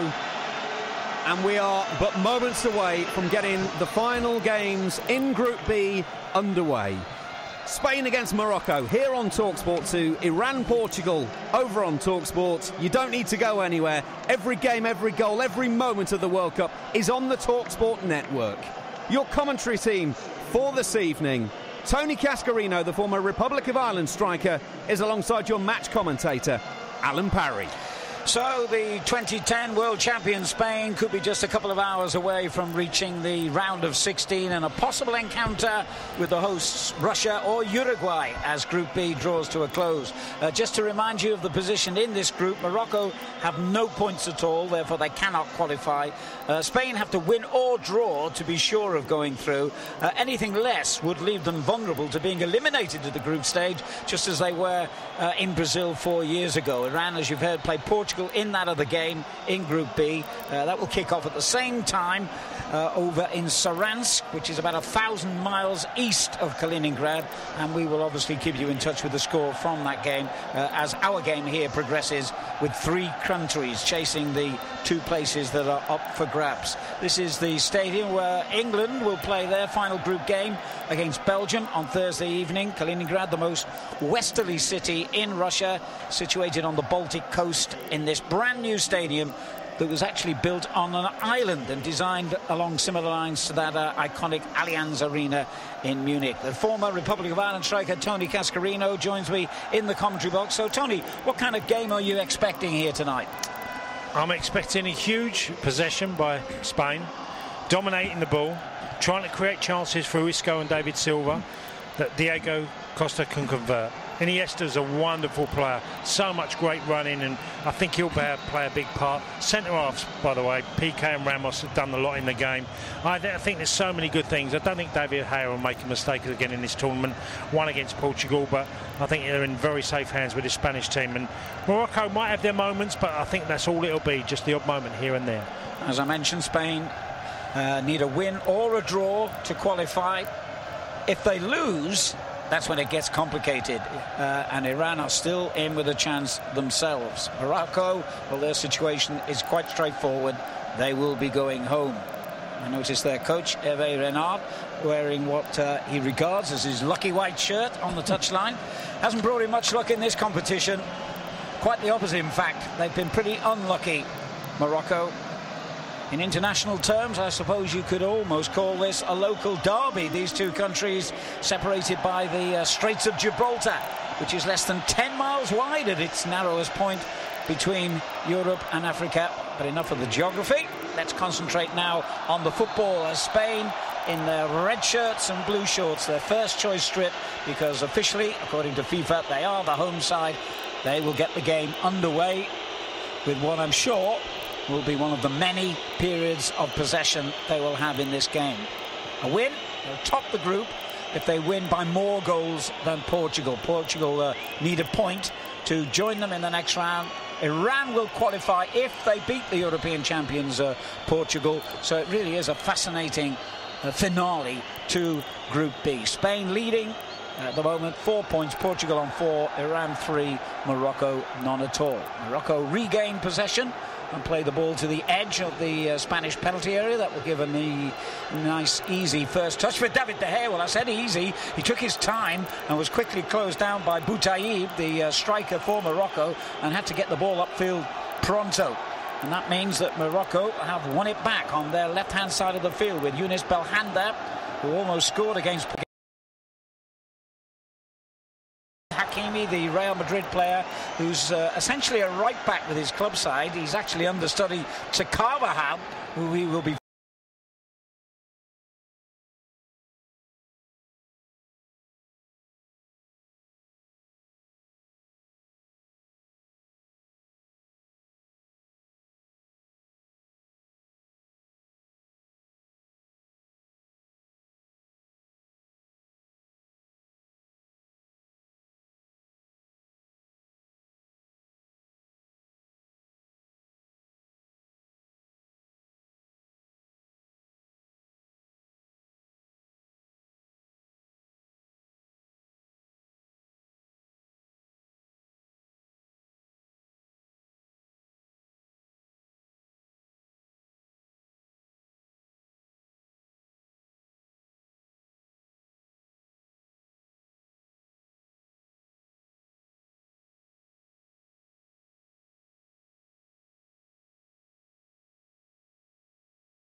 two clubs start since March, of course, and now looking to leave Sporting following the attack on the players at the training ground. One of a few.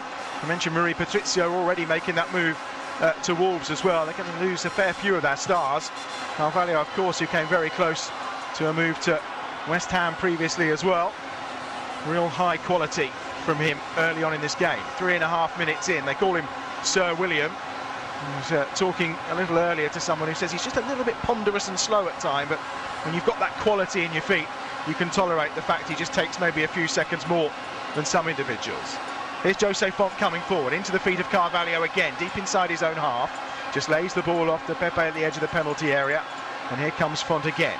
Another one who's been lacking first team football for his club, of course. Hasn't actually won a game since he left West Ham in January and went to China. Here they come charging down the left-hand side again. Adrian Silva trying to put a bit of pressure on, or Andre Silva, should I say, and then it comes back to Adrian Silva and then to Carvalho. They're 35 yards from goal here, Portugal. Decent run down the left-hand side by Andre Silva. Ball just runs out of play. He's clattered into, and the referee, I think, is going to give a goal kick here to Iran, much to the disgust of Andre Silva, who felt that should have been a foul for the challenge from Reza Yan. Yeah, but he was looking for it. He just got his body in the way, and as soon as he felt a bit of contact, he went to ground.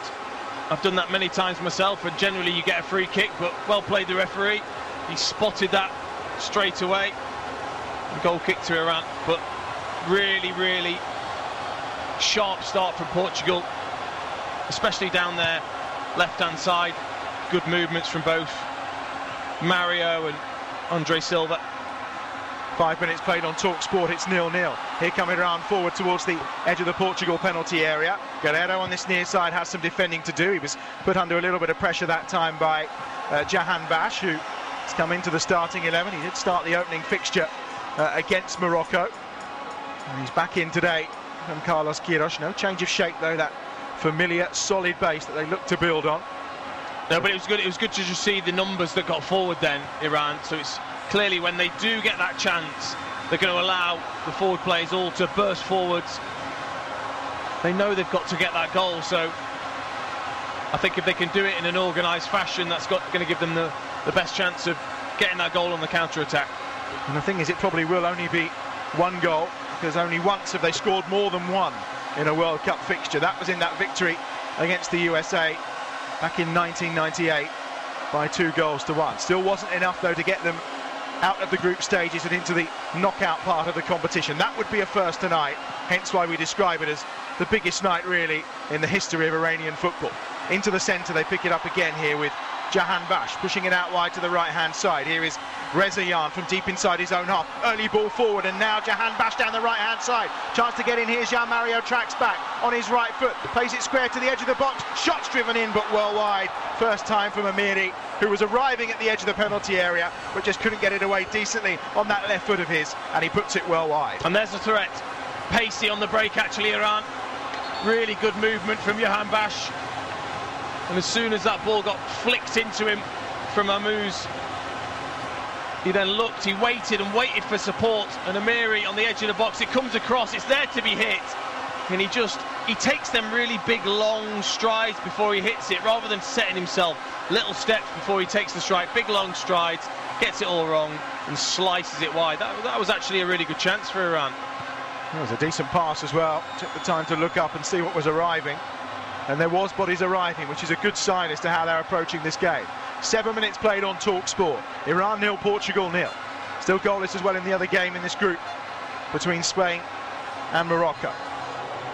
On halfway, here's Carvalho. A rare foray forward into the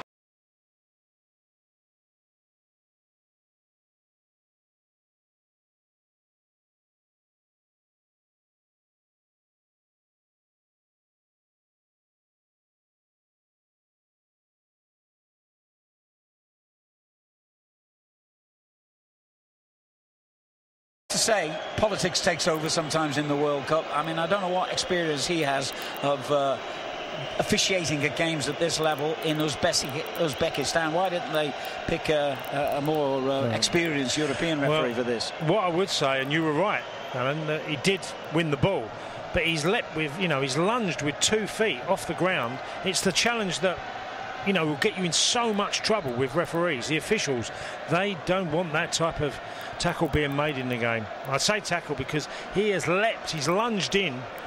Unfortunately for him, the players come out okay. He doesn't look too happy. No, he isn't. Khalid Boutaïb, he's back on his feet. He's a big lad. He's about 6'2" and powerfully built.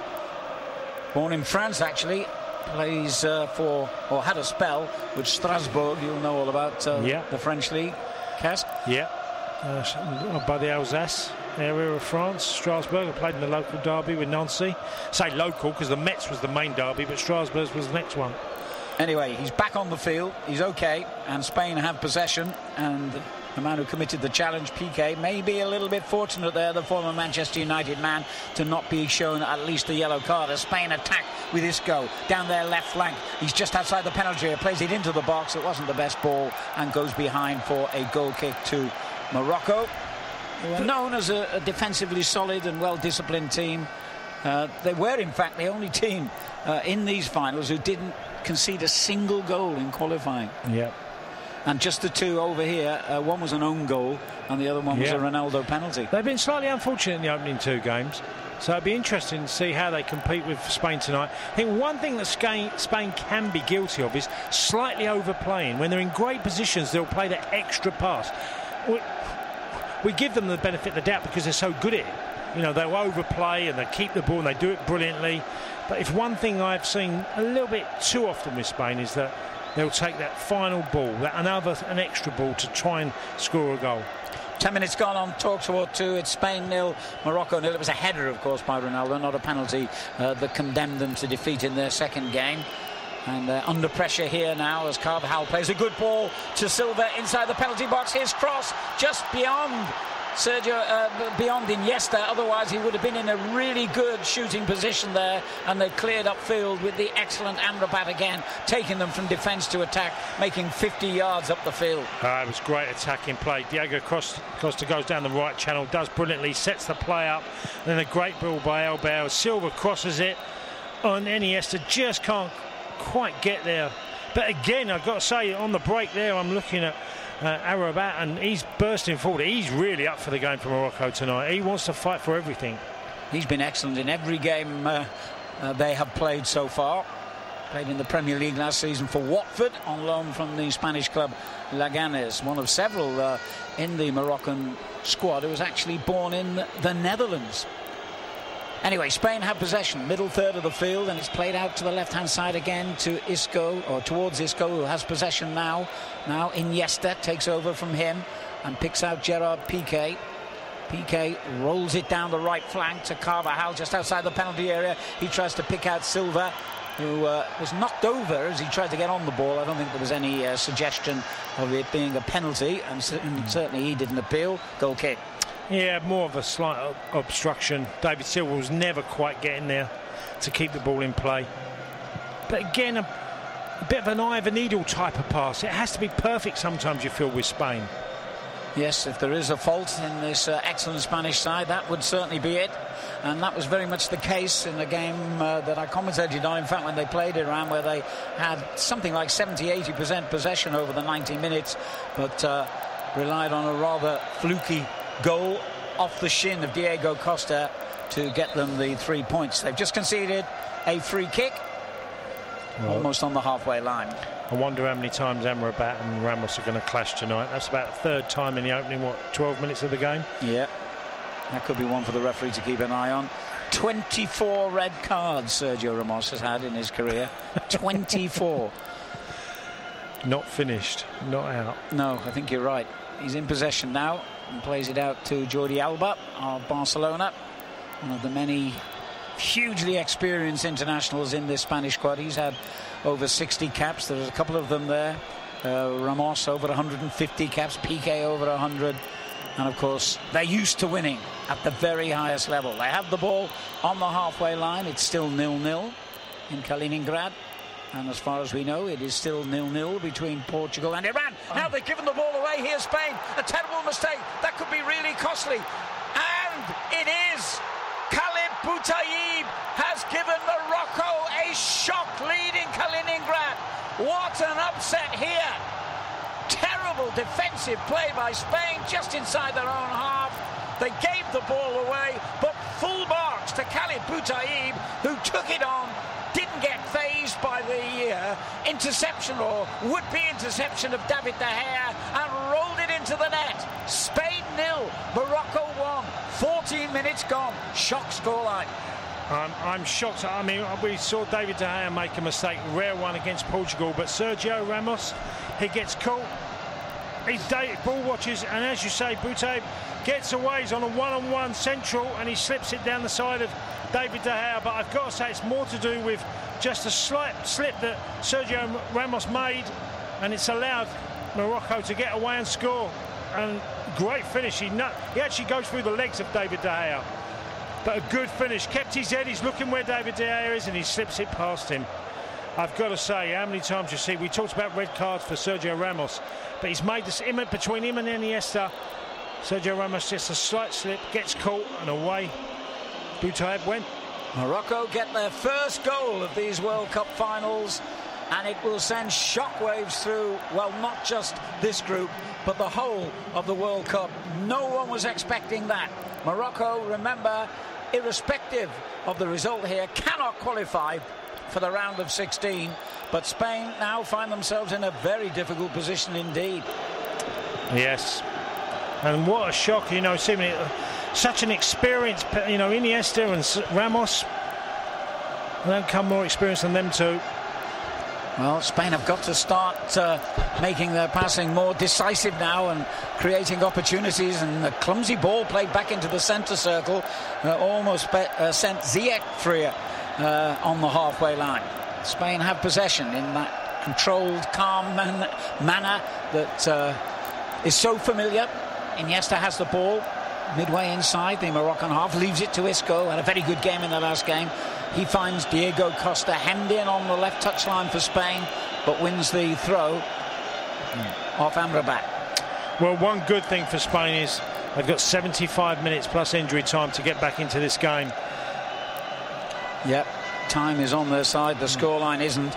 And Fernando Hierro on the touchline, a great defender himself, who won over 100 caps for his country, shakes his head in dismay at the way his team have started here.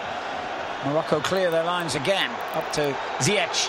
He's quick, plays it out to the right to Amrabat, who's even quicker, and he plays the return ball to Hakim Ziyech. Across comes Piqué to slide it over the touchline for a throw to Morocco. It's level with the 18-yard line in the Spanish penalty area, and they've thrown it all the way back towards the halfway line to build again with Belhanda. Belhanda, right-footed, knocks it out to the Moroccan left flank to Hakimi of Real Madrid. You know most of these Spanish players very well indeed. He plays it back into his own half, and they can afford to be quite careful now in knocking the ball back to their goalkeeper.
Spain won, Morocco won then in the other game in Group B. Here,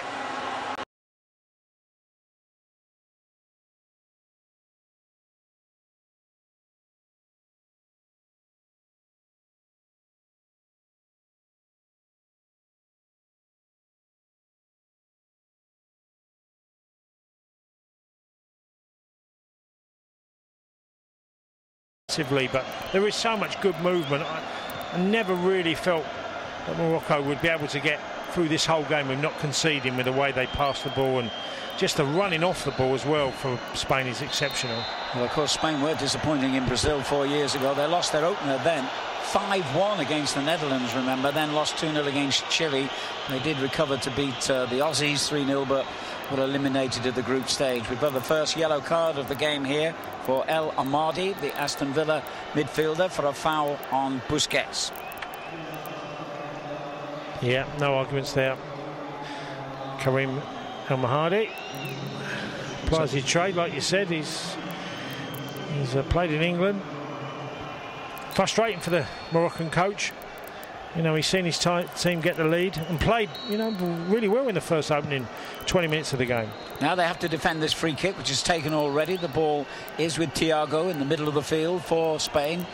And now Sergio Ramos plays it out to the left flank. A strong challenge coming in from Amrabat. And the fans here don't believe it was that bad. Howls of derision aimed at the Uzbekistan referee, but he's already given the free kick and they've already taken it.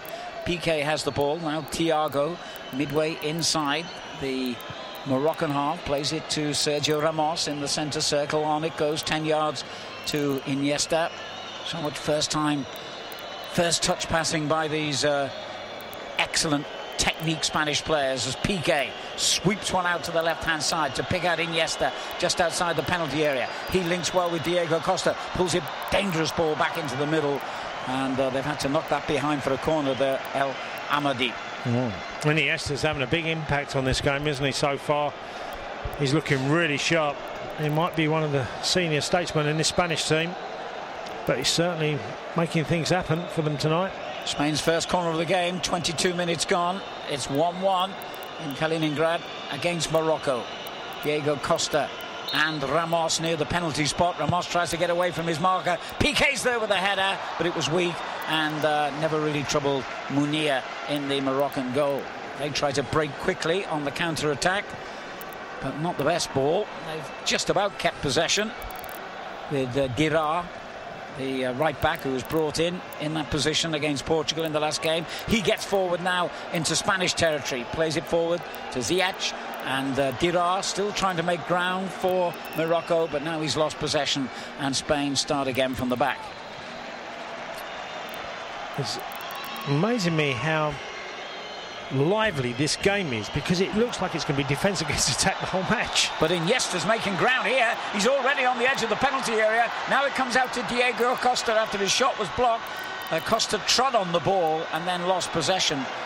But Iniesta, they suddenly opened up in front of him and he just kept going there from almost the halfway line right into the Moroccan penalty area.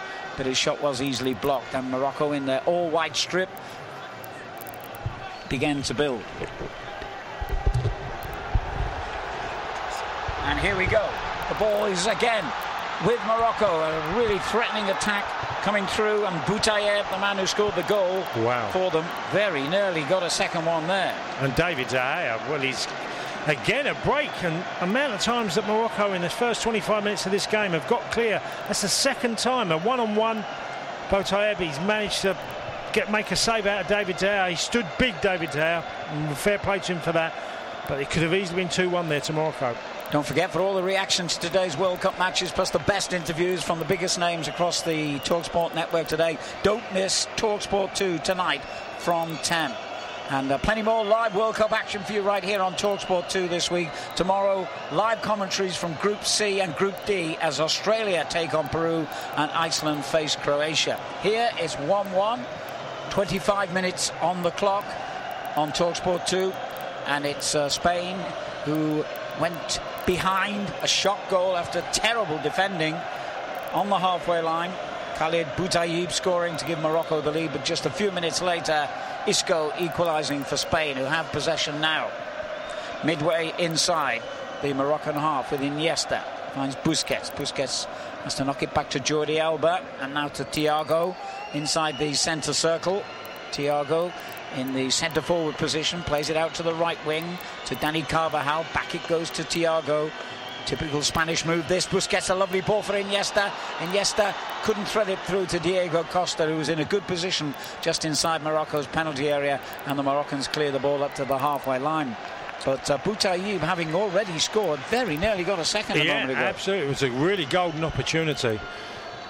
Again, though, Iniesta is making him... Just his movement is so exceptional that he's found space again.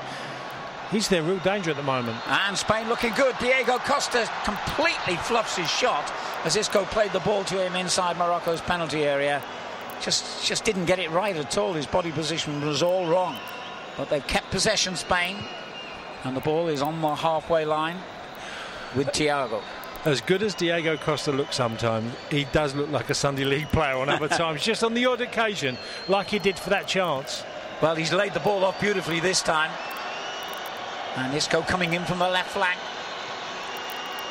And the cross towards Carvajal, right edge of the area. Morocco have dealt with it. And the dangerous Boutaïb has possession for them. But then a collision about 15 yards inside the Moroccan half, involving Iniesta, who gets up and shakes hands with his opponent Belhanda. No question of a foul, and play continues with Spain in possession. 1-1 here on TalkSport 2. World Cup Sports Day back on TalkSport 2 tomorrow morning from 7. Russ Hargreaves and Hannah Wilkes bring you an essential roundup of the morning's top sports stories. Don't forget that. Diego Costa for Spain. Midway inside the Moroccan half. The ball is with Sergio Ramos. Ramos plays it right-footed to the very edge of Morocco's penalty area, where Carvajal and Silva combine. And Spain get a throw-in, level with the 18-yard line. Dani Carvajal will take it. Missed the European Championships for them through injury a couple of years ago. Very, very talented and honoured player. Something like 12 major trophies in his long time with Real Madrid. From the throw-in, Spain switch from right to left, and Iniesta inevitably just has time to slow it down, calmly pick the right option, which is Jordi Alba on this occasion, and plays it infield, where Piqué will leave it to Thiago, halfway inside Morocco's half. Still no news of any goals in the Portugal-Iran game, so a draw here for the moment, good enough to see Spain go through.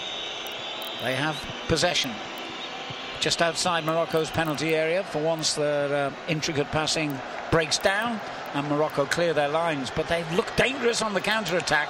Foul then by Amrabat, just as well for Spain. He did commit the foul against his enemy Sergio Ramos. Now a yellow card is coming out for Amrabat, and maybe you have to think that Sergio Ramos is lucky not to have got one earlier. Yeah, I think he just steps on the boot of Sergio Ramos, takes his boot clean off. Amrabat is not really looking at the ball, and obviously Sergio Ramos goes to ground. No question, it wasn't it was a foul, most definitely. I see a quite high challenge on Iniesta there as well. So, hey, this game has been. This is no given, is it? This Absolutely. game, they're really committed, Morocco, to this game. Yeah, for a team who've, or a country who've only ever won 2 games in the World Cup finals against Portugal in 1986 and Scotland in 1998. They are determined to go out on a high here. Meanwhile, that challenge on Sergio Ramos has left the villain of the piece, if you like, lying injured. It's amazing. Came from a long throw, the second chance that Boutaïb had, and to be fair, he's so disappointed. He gets on his left foot. He's got De Gea just in front of him. You think he's just going to slip it past him. David De Gea stays big and makes the save, the block. Boutaïb, great opportunity to get his second goal of the night. Yeah, arguably an easier opportunity than the one from which he scored when he had to run all the way from the halfway line and stay calm as De Gea came out. This time he just snatched at it, panicked a little bit. Seeing the headlines no doubt being written, not many players in their careers get 2 goals against this Spanish national team, who have possession. Well, that was a challenge from behind there, and another yellow card, and quite right too. Referee's having no nonsense. He's being spoken to by several Moroccan players, but I don't think they can have any complaints at all here, as Da Costa came right through the back of Isco. So that's 3 yellow cards already now for Morocco. Da Costa, Amrabat and El Amadi. They ain't going to survive. They're not going to survive Morocco with 11 men, because I'm seeing a couple of players really being verbal to the official, the referee. They've made 2 or 3 dangerous challenges so far in this game. They won't keep 11 on the pitch at this rate. They've got to keep their heads. And fair play is one of the criteria if you find teams are level pegging at the end of the group. It doesn't matter for them, of course. Spain have only had 1 yellow card in the tournament so far. So Costa yellow carded. Basufa was spoken to, but I don't think the referee did in the end. Yeah, he did. We're now being told that Basufa was also, for his protest, also shown a yellow card. So that's 4 players with just over half an hour gone in the referee's notebook. I suppose they think, well, if we can get away with it, why not? Because they won't be playing any further part in this World Cup. Although suspensions normally carry over into the next qualifying competition, but that's a long way away. They won't be worrying about that. What they will worry about is this free kick for Spain midway inside their half, which comes into the edge of their penalty area, where Ziyech heads clear up to the halfway line. Spain will keep the pressure on. The ball is with David Silva, and he finds Thiago in the inside right position. Back again to the Manchester City man. Spain building another attack deep inside the Moroccan half. Diego Costa has the ball, picks out Thiago. 11 men back behind the ball now for Morocco. Jordi Alba sliding it out to Isco on that far side. They've clearly decided that he's the danger man, Morocco. He's already been on the end of a couple of very hard tackles. Piqué has the ball, halfway line. Lovely ball out to the left flank to keep them on the attack. Iniesta takes over and plays a glorious ball back to Isco. The referee's whistle has gone. I'm not quite sure whether he's given a free kick for offside there. Seemingly not. And Jordi Alba's not quite sure either, as he gets into an argument with one of the Moroccan players, who are feisty here, to say the least. I think that's an understatement, feisty, because they are certainly getting stuck into the Spanish team tonight. Well, you do wonder about Sergio Ramos and Diego Costa, the 2 players more than any other in this Spanish side who like a battle. So be interesting to see whether they can avoid punishment from the Uzbekistan referee, Ermatov, who's not messed about when it comes to reaching to his yellow card pockets so far. 33 minutes gone on TalkSport 2. Spain 1, Morocco 1. If the scoreline stays that way, Spain will qualify. They'd love to win the group, of course. And they will face in the round of 16, if they are successful, either Russia or Uruguay, depending on which position they finish in, first or second. They're on the attack. They want to win this game. They want to make absolutely sure. Carvajal, just outside the Moroccan penalty area, wins the ball back cleverly, plays it into the middle. Not the best ball, but they've still got possession here with Thiago. Thiago goes down under another heavy challenge. No free kick this time. Spain have possession, though, with Jordi Alba and Isco combining. Well, now David Silva pops up and crosses into the 6-yard box. No red shirt there to convert it, but Spain still on the attack, have won themselves a corner, and now they've moved up a gear. Yeah, they have, and their passing is fluid. They're making sure they're coming from all different angles. Referee collided with one of the Moroccan players in the build-up to the play, which the Moroccan players were complaining about. But again, Spain coming forward at numbers. Iniesta put a wonderful ball across the face of the goal just now, and I think Diego Costa's got to read that. He's got to try and read where Iniesta's putting the ball. OK, corner to Spain. 34 minutes gone. Spain 1, Morocco 1 here on TalkSport 2. Spain need a win or a draw to qualify for the round of 16. David Silva takes it left-footed straight into the hands of goalkeeper Munir. An easy catch for him. Not the best set piece by Spain.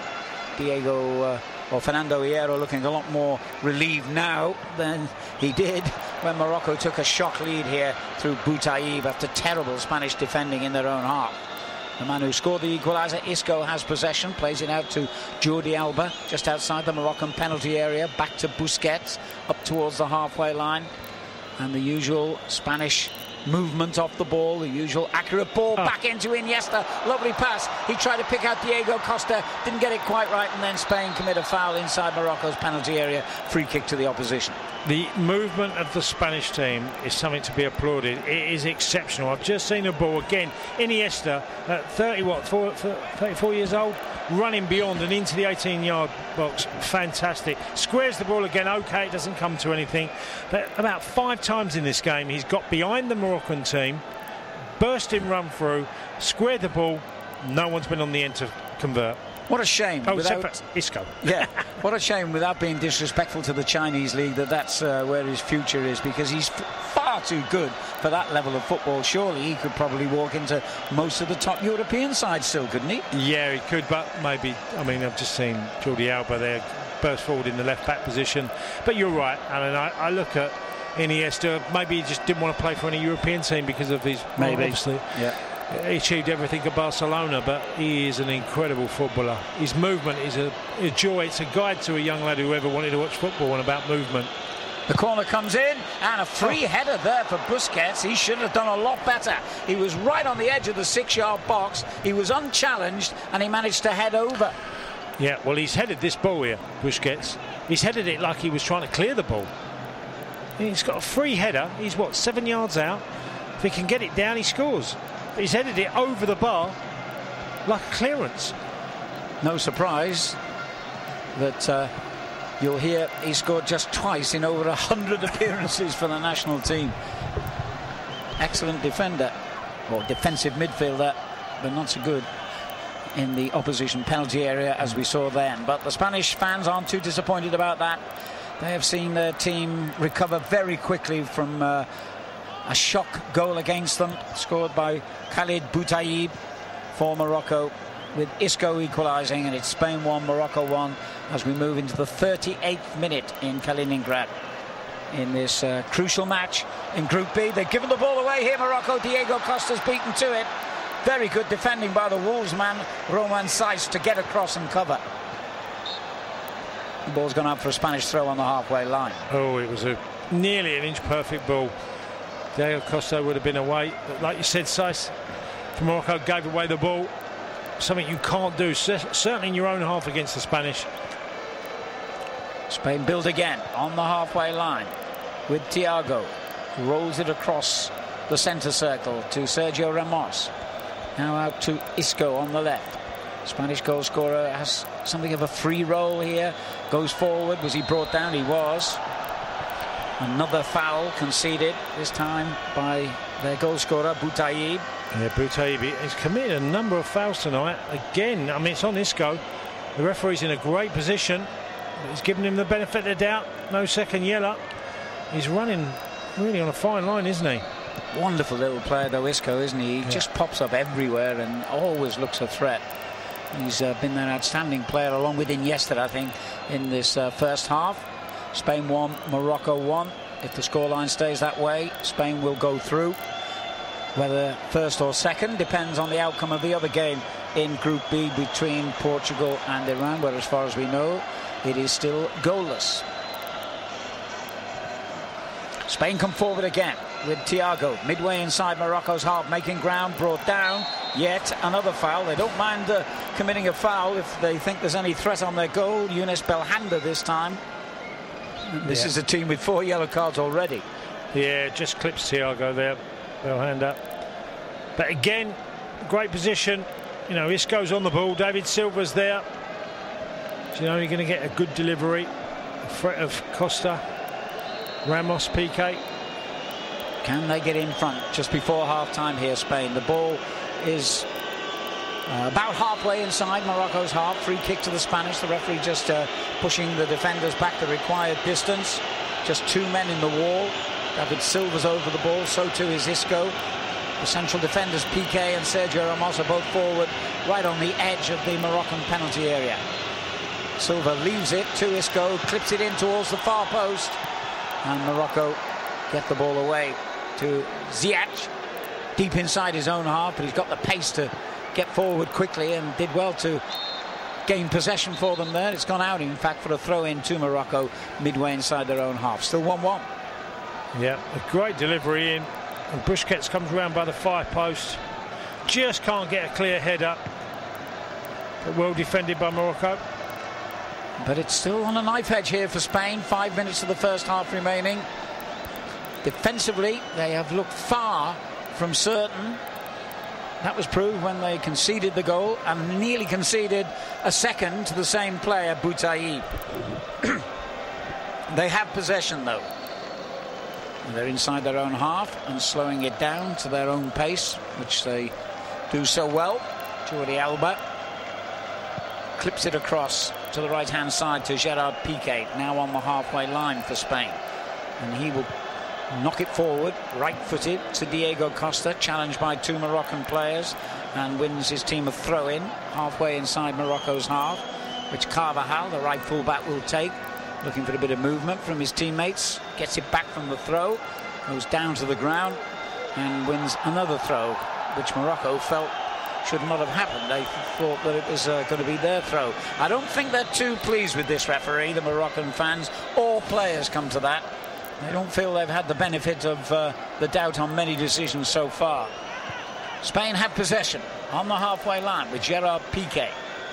Just gets the ball under his right foot, rolls it across to Sergio Ramos, who, along with Iniesta, was culpable in conceding the early goal that Morocco scored.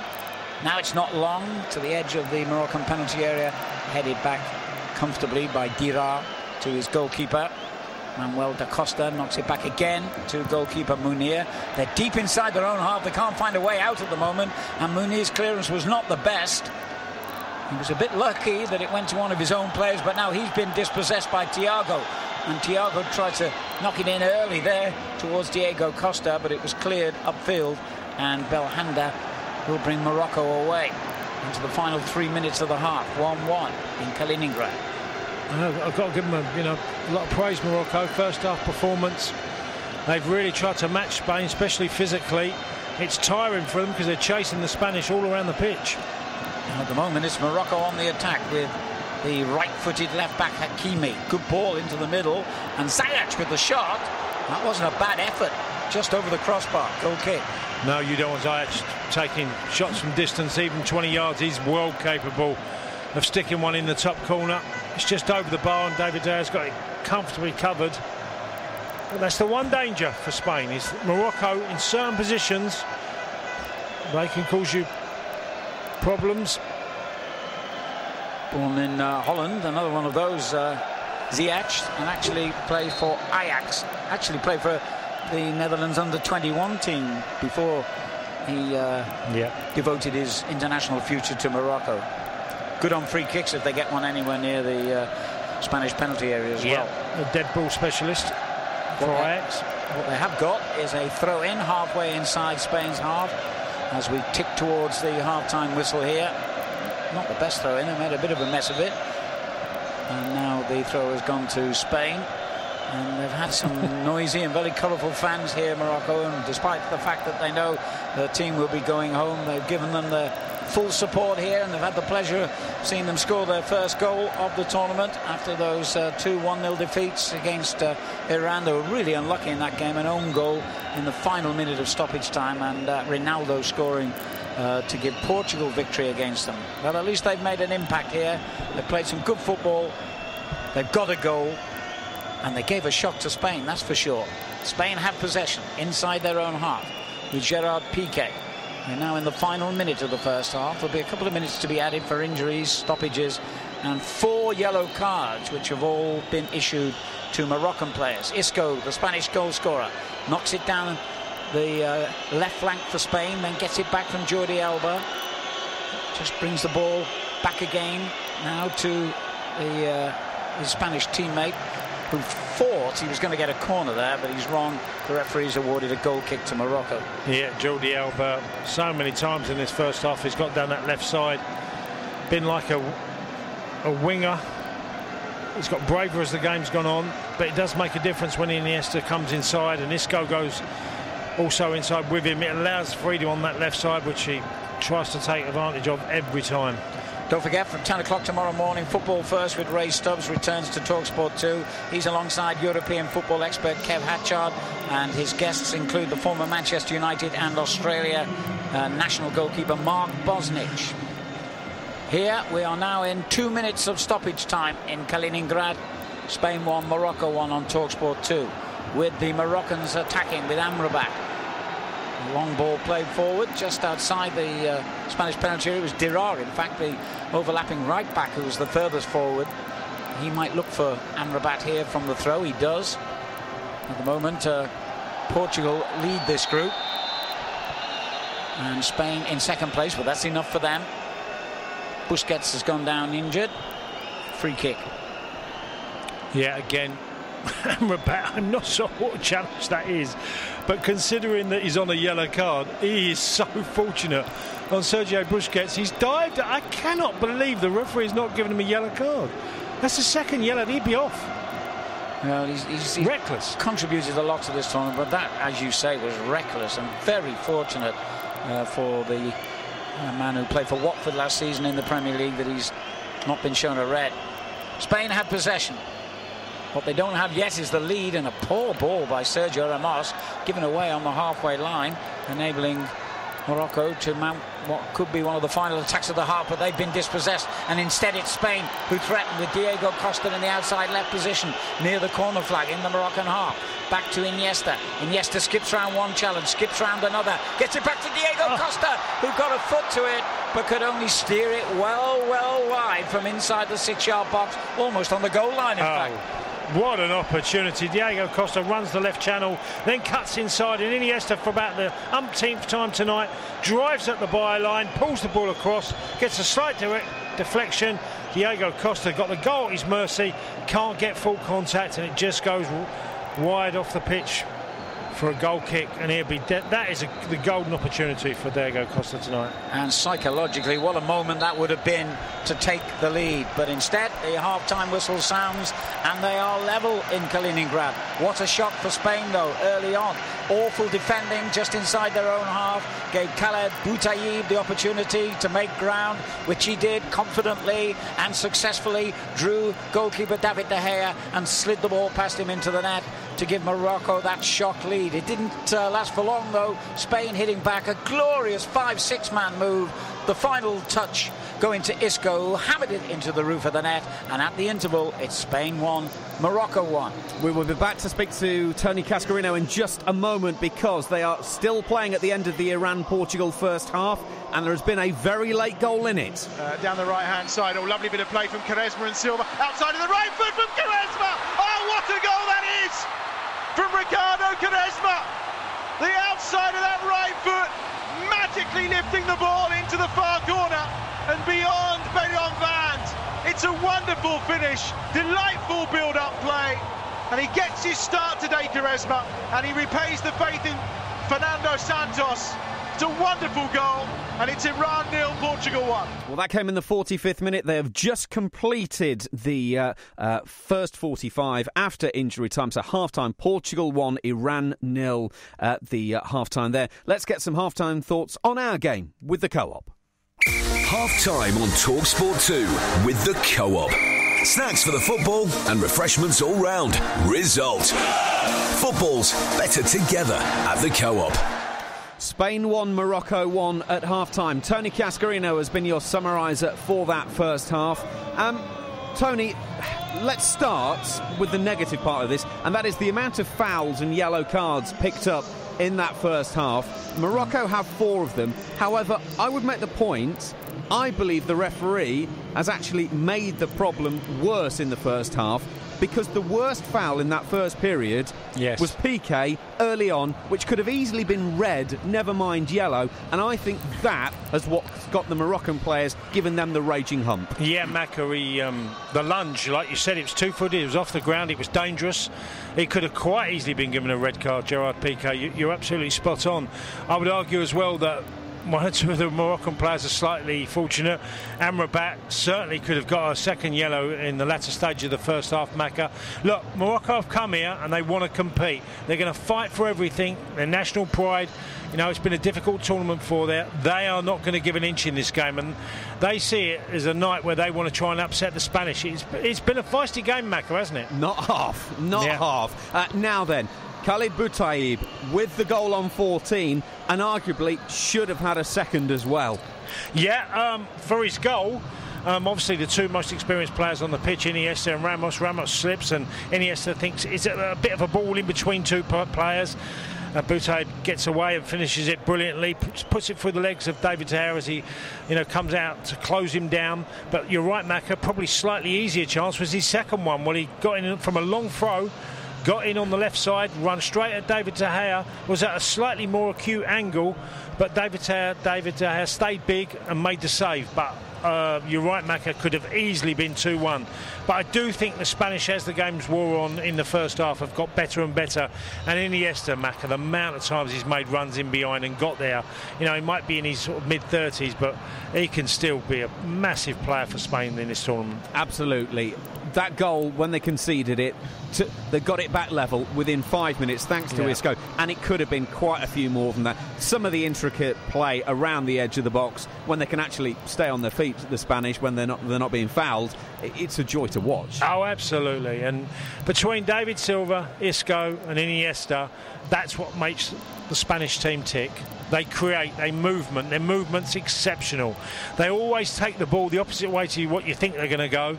So it's really difficult to defend. I think the one criticism I say sometimes, Macca, they just overplay. That one extra pass, that you see sometimes with teams that are so gifted. They've just elaborated a little bit too much on the ball at times. But with that, their goal was a perfect example why they do it, because their goal was all about movement, ball into space, and then slipping the ball back when everybody thinks it's going to go across the face of the goal. Iniesta pulls it back and Isco finishes it brilliantly. That's what the Spanish are very good at. Well, I don't know what the odds on both teams scoring were before the kick-off on this one, but at least Morocco have their first goal in the tournament. I think the odds on both teams finishing with 11 men are somewhere near zero, because Rafran Ermatov, he is surely going to show a red card, be it a 2 yellow variety or just the straight red. He has had a lot of decisions to make. Yeah, he has, and I don't see it being any different in the second half, Macca. I think it will be big decisions to call. I think he gave Amrabat a big call in the end of the first half. Well, he made a tackle, Macca, that is absolutely a yellow, and he's let him off. He's let that one go by. Maybe it's because the Moroccan players were pressurising him, intimidating him about some of the other challenges, like you touched on, Gerard Piqué's one. That could have easily been a red. I think it's just one of them games. There's not a lot of love lost there. You can feel it. The game there's fighting, there's hustling, there's arguing. You just know that this game is not going to be given by Morocco to Spain. Absolutely. So as it stands, Portugal top Group B with 7 points. Spain have 5, Iran have 3, Morocco have a point. That is because it is Portugal leading Iran by 1-0 and Spain a level with Morocco. Here on TalkSport 2 at 1-1. Half-time on TalkSport 2 with the Co-op. Grab all you need for the match with the Co-op's 3 for 2 on summer sharers. Football's better together at the Co-op. That was our look back at the first half with the Co-op. Football is better together at the Co-op. So, first half in the book. Is the second going to be as exciting? Now they've given the ball away here, Spain. A terrible mistake. That could be really costly. And it is. Khalid Boutaib has given Morocco a shock lead in Kaliningrad. What an upset here. Terrible defensive play by Spain just inside their own half.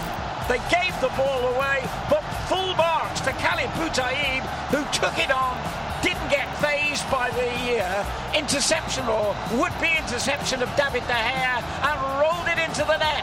Spain 0, Morocco 1. Diego Costa with a little layoff, finds Iniesta. Iniesta's got round the goalkeeper. This could be the equaliser, and it is.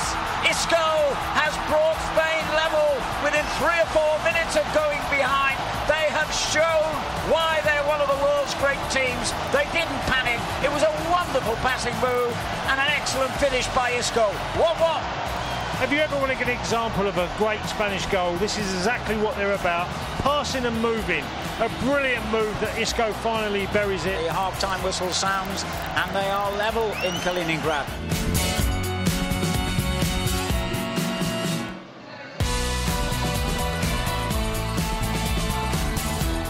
The 2018 FIFA World Cup, Russia. From Russia, with goals. World Cup live on TalkSport 2. All the football from Russia on TalkSport 2 with Virgin Media. Broadcast partner of TalkSport 2's official coverage of the 2018 FIFA World Cup, Russia. We've got it at Selco. Selco, it's where the trade go. At Selco Builders Warehouse, we've got real deals on a wide range of trade quality building products. In June, we've got 10 litres of Leyland Brilliant White Vinyl Matte Emulsion for only £7.49 ex-VAT, while stocks last. Now that's a real deal. We've got even more real deals at Selco Builders Warehouse. For more information, see selcobw.com. We've got it at Selco. Selco, it's where the trade go. If there's one thing QuickFit's famous for, it's tyres. And it's easy to see why. We have thousands of tyres in stock, including all the top brands. So we're bound to have what you need. Plus, with our special offers, there's always a great deal to be had. We've got over 600 centres across the UK, and most of them are open 7 days a week. So head down to your local QuickFit today or book online and drive away happy. Expect to build your own car deal online, anytime, at arnoldclark.com. Expect over 200 branches nationwide. Expect to choose from over 20,000 cars. And expect the UK's best used car deals, guaranteed. Don't worry about a thing. Don't worry about a thing. Don't worry about a thing. Expect the Arnold Clark experience. Visit arnoldclark.com. Unbelievable scenes. 27 shots on goal, 3 red cards, 4 penalties, 2 hat-tricks and 1 game-changing decision. And the keeper scored a screamer from the halfway line. But Mark didn't see any of it. He was stuck watching a documentary on bees. When the queen bee feels threatened, the worker bees buzz louder. Watch what you really want with BT Sport included as standard in our Full House bundle. Search Virgin Media Football. Virgin Media, delivering awesome. Virgin Fibre areas only. Terms apply. This is for a dad, a brother, a nan. This is for a friend, a neighbour, a colleague. This is for the thousands of people living with cancer. This summer, do something incredible and brave the shave for Macmillan Cancer Support. Get sponsored by friends and family to shave your hair, and you'll help Macmillan support even more people with cancer so they can live life as fully as they can. For everyone and every reason, by braving the shave, you'll be doing something amazing. Sign up today at bravetheshave.org.uk. Check their reputation. Check their insurance. Check their background. Check how much time you're wasting on all of this when you could be watching the football instead. Or just go to checkertrade.com and do it all in one. Exactly. When you need someone to do a job around your home, checkertrade.com should be the first place you go. Visit checkertrade.com, where reputation matters. Checkertrade! Checkertrade.com.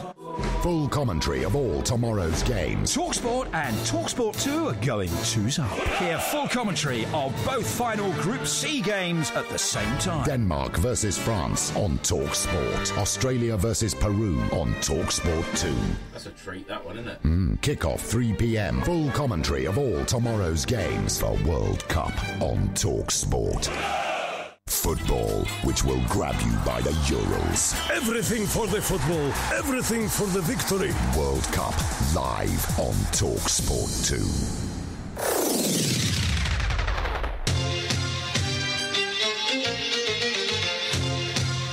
It is TalkSport 2 live. The headlines this evening, as it stands, it would be Uruguay versus Spain and Russia versus Portugal in the round of 16, with Spain and Morocco drawing and Portugal leading. Lovely bit of play from Quaresma and Silva. Outside of the right foot from Quaresma. Oh, what a goal that is from Ricardo Quaresma.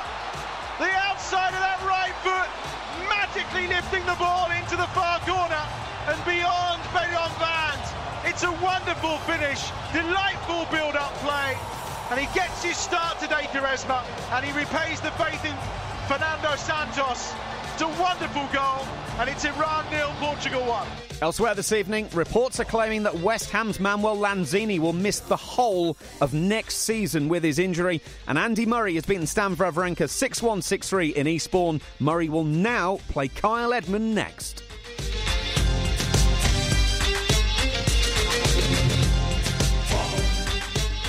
It is TalkSport 2. Don't forget, when we're done in an hour's time, it's Cricket Week with John Norman and Darren Gough. Jason Gillespie will be joining the boys to look at the England-Australia series and, of course, some county matches as well. So Jason Gillespie joining the boys.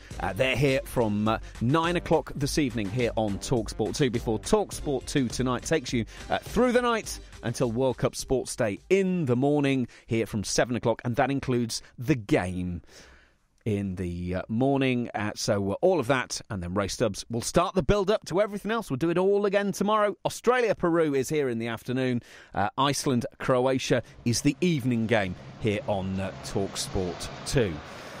Well, we've seen games in the past where half-time you don't really want because it's clattered along at such a great rate, but I just wonder if half-time in this game might be a good opportunity, certainly as far as Morocco are concerned, and Hervé Renard, their coach, to actually just get them into the dressing room and settle them down a little bit. Take a couple of gulps of air in and just say, boys, we would like to finish this game with 11 on the pitch if it's all right by you. He looks pretty calm as he makes his way out of the tunnel.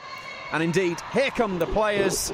So, let's rejoin your commentary team. It's been an absolutely cracking first half. What are we going to get in the second? Khalid Bouatib with the opener on 14 minutes. Isco equalising for Spain on 19. Still all to play for. Who will be taking on Russia and Uruguay in the next stages? We will find out in the course of the next 45 minutes. The former Republic of Ireland striker Tony Cascarino is alongside your match commentator Alan Parry here on TalkSport 2. As it stands, Portugal will win this group, with Spain joining them in the round of 16 as runners-up in Group B. The winners will face the hosts, Russia, in Moscow on Sunday, July the 1st. The runners-up will play Uruguay in Sochi on Saturday, June the 30th. So I would imagine Spain will be all out to try and win this game here. And certainly the first half statistics suggest that they could do just that. They had 76% of the possession in that first 45 minutes. Morocco conceded 9 fouls to Spain's 3.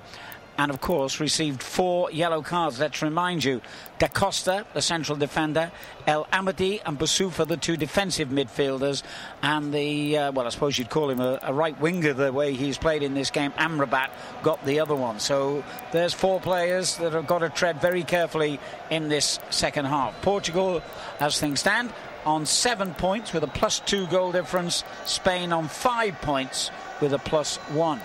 Spain will win the group if they win by more goals than Portugal. And it looks as though Iran, at the moment anyway, are the ones going out, along with Morocco, who will get this second half underway in Kaliningrad in their all-white strip. The referee just checking with his assistants, blows the whistle, and it is Morocco who play the ball back towards their own penalty area. And Manuel da Costa, one of those who has picked up a caution, will give an early touch to goalkeeper Munir, who hits it right-footed. Not the best clearance by the goalkeeper. It's gone to Isco for Spain, their goal scorer, and he's midway inside the half and already making ground and laying it into the path, or tried to, of Da Silva. Just got it too wrong.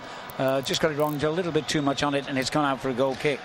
Yeah, Isco there, a bad clearance there by Moroccan, especially by the keeper. Munir, he cleared it and Spanish picked up the ball. Isco brilliantly held on to it, but Diego Costa was quite static, and then he drifts onside, gets his back into play and tries to find the precise ball for David Silva. Just didn't quite come off. Got to be careful here, Spain, because there were moments in the first half when Morocco suggested they could build on what was initially a 1-goal lead. It's 1-1. And they attack down their left-hand side. Carvajal, the Spanish right back, goes across to try and close down the options. But they're keeping possession well. Hakimi. And he plays it back. And now the ball comes in across towards the far post. And it wasn't the best cross, but Boussoufa was easily beaten in the air by Alba, and it's gone out of play for a goal kick to Spain, which will be taken by David De Gea, who didn't have an awful lot to do apart from picking the ball out of his own net in that first half. Morocco, remember, will be going home tomorrow or the day after, regardless of the result here. Spain, if it stays this way, will certainly be in the round of 16. But they've got to be careful as Morocco attack again with the excellent Amrabat. But this time he's given the ball away. They've got a lot of players on the edge of the Spanish penalty area. They're claiming a handball there by Piqué, and it looks as though they had justification in that claim. The referee has said, play on. They don't like this referee, the Moroccans, and they don't feel they've had the benefit of the doubt too often from him. And that looked like another occasion. Well, that certainly looked like a handball by Gerard Piqué. The Moroccan players weren't happy. They run straight to the referee, and one of them run to the fourth official to give the signal of the television and have a look, at the VAR. But referee waved play on. I personally thought it was a handball by Gerard Piqué. Well, so did they. It was just, I think, outside the penalty area. I don't think it would have been a penalty, but anyway, it's irrelevant because the referee didn't say anything wrong with it. So Spain attack themselves now down their right-hand side with the excellent Isco finding Thiago. Thiago back to Silva. Silva's given it away. And Morocco can breathe again, deep inside their own half still with Hakimi. And the Real Madrid man knocks it long. He's understudy to Carvajal at Real Madrid. Remember, Carvajal, who he's facing frequently down that side of the field today. Yeah, we're just seeing the incident again. And that's a quite clear handball by Gerard Piqué, which was right on the edge of the 18-yard box. The Moroccan players have run to the referee, clearly not happy. I think Gerard Piqué's got away with this one completely because, yes, he was the last man, and Morocco had tried to slip the ball down the side of him, but it's a blatant handball. Well, Piqué got away with a challenge in the first half that should really have earned him a yellow card. I think there's a feeling amongst Moroccans here that the big team, if you like, are being favoured over the smaller nation. But it's 1-1, and they're holding their ground, and they're holding their own. Spain have possession inside the centre circle with Sergio Busquets finding Iniesta. And it's rolled out to the left-hand side to Sergio Ramos. Now Isco, little burst of pace by him as he picks out Alba. Alba midway inside Moroccan half, finding Busquets. Busquets gets it on his right foot. Clever little ball out to the left flank to Isco. However, the flag has gone up. Isco must have been offside. Free kick to Morocco. Yeah, and we're seeing the play again, and Isco's just crept offside. They keep the ball so well. It must be frustrating playing against the Spanish because every time they go one way, they swap sides and then they'll come back inside. They just keep the ball in all areas of the pitch. They've certainly perfected that tiki-taka passing game, famed by Barcelona, of course. Do they have a plan B if they need one? Do they ever need one? Questions that will be answered possibly tonight as Morocco attack again. A good ball into the penalty area. David De Gea had to be out quickly there and made a really good save. But they've still got possession, Morocco. Iniesta with a sliding tackle, and that was another moment when Spain could well have conceded. They've only had a handful of attacks, Morocco. They've scored one goal. They could have easily had a second. Well, again, it was an incident. David De Gea's made a save. He's literally made it with his hand down the side by his hip. He's literally come out with one hand punching the ball away. It's a very strange incident because it's sort of chest height, but very, very good goalkeeping by David De Gea. He just beats the player to the ball, and I've got to say that was a golden opportunity. It was Boussoufa who got through. He was actually at Chelsea as a youngster, joined them from the Dutch club Ajax, but he never made a breakthrough. At Stamford Bridge, has done with Anderlecht in Belgium, though. He's made over 150 appearances for them. Very close to regaining the lead for Morocco then. Well, he made a great run, didn't he? Boussoufa getting in behind the Spanish back four. Done it a few times tonight. I mean, that's 2 1-on-1s. That was nearly, close to being a 1-on-1 with David De Gea. That's in the space of, 50 minutes? But here comes Spain again. They're halfway inside the Moroccan half. The ball is with Thiago, and he picks out goal scorer Isco. Isco on his right foot just knocks it 10 yards to his left to Jordi Alba. Gets it back off the left back. whistles and boos from the Moroccans in this full house crowd of around 30,000. Now Piqué has possession for Spain. Halfway inside the Moroccan half. Iniesta inevitably joins the attack with a first-time layoff. It goes out again to Isco. Isco tries to get it onto his right foot. The defender won't let him. And that looked as though it might have been a foul there by Boussoufa, but not given. So Morocco accept the gift and counter-attack, although they're still inside their own half on their left flank, where Spain win it back. Diego Costa has possession just outside the penalty area. Finds Silva. Silva gets it onto his left foot. Back again to Isco. Isco, I'm not quite sure what he was trying to do there, but whatever it was, he messed it up completely. Yeah, the ball was pulled back from David Silva to Isco, and it just gets caught in between his feet. But the Spanish haven't started this second half very brightly.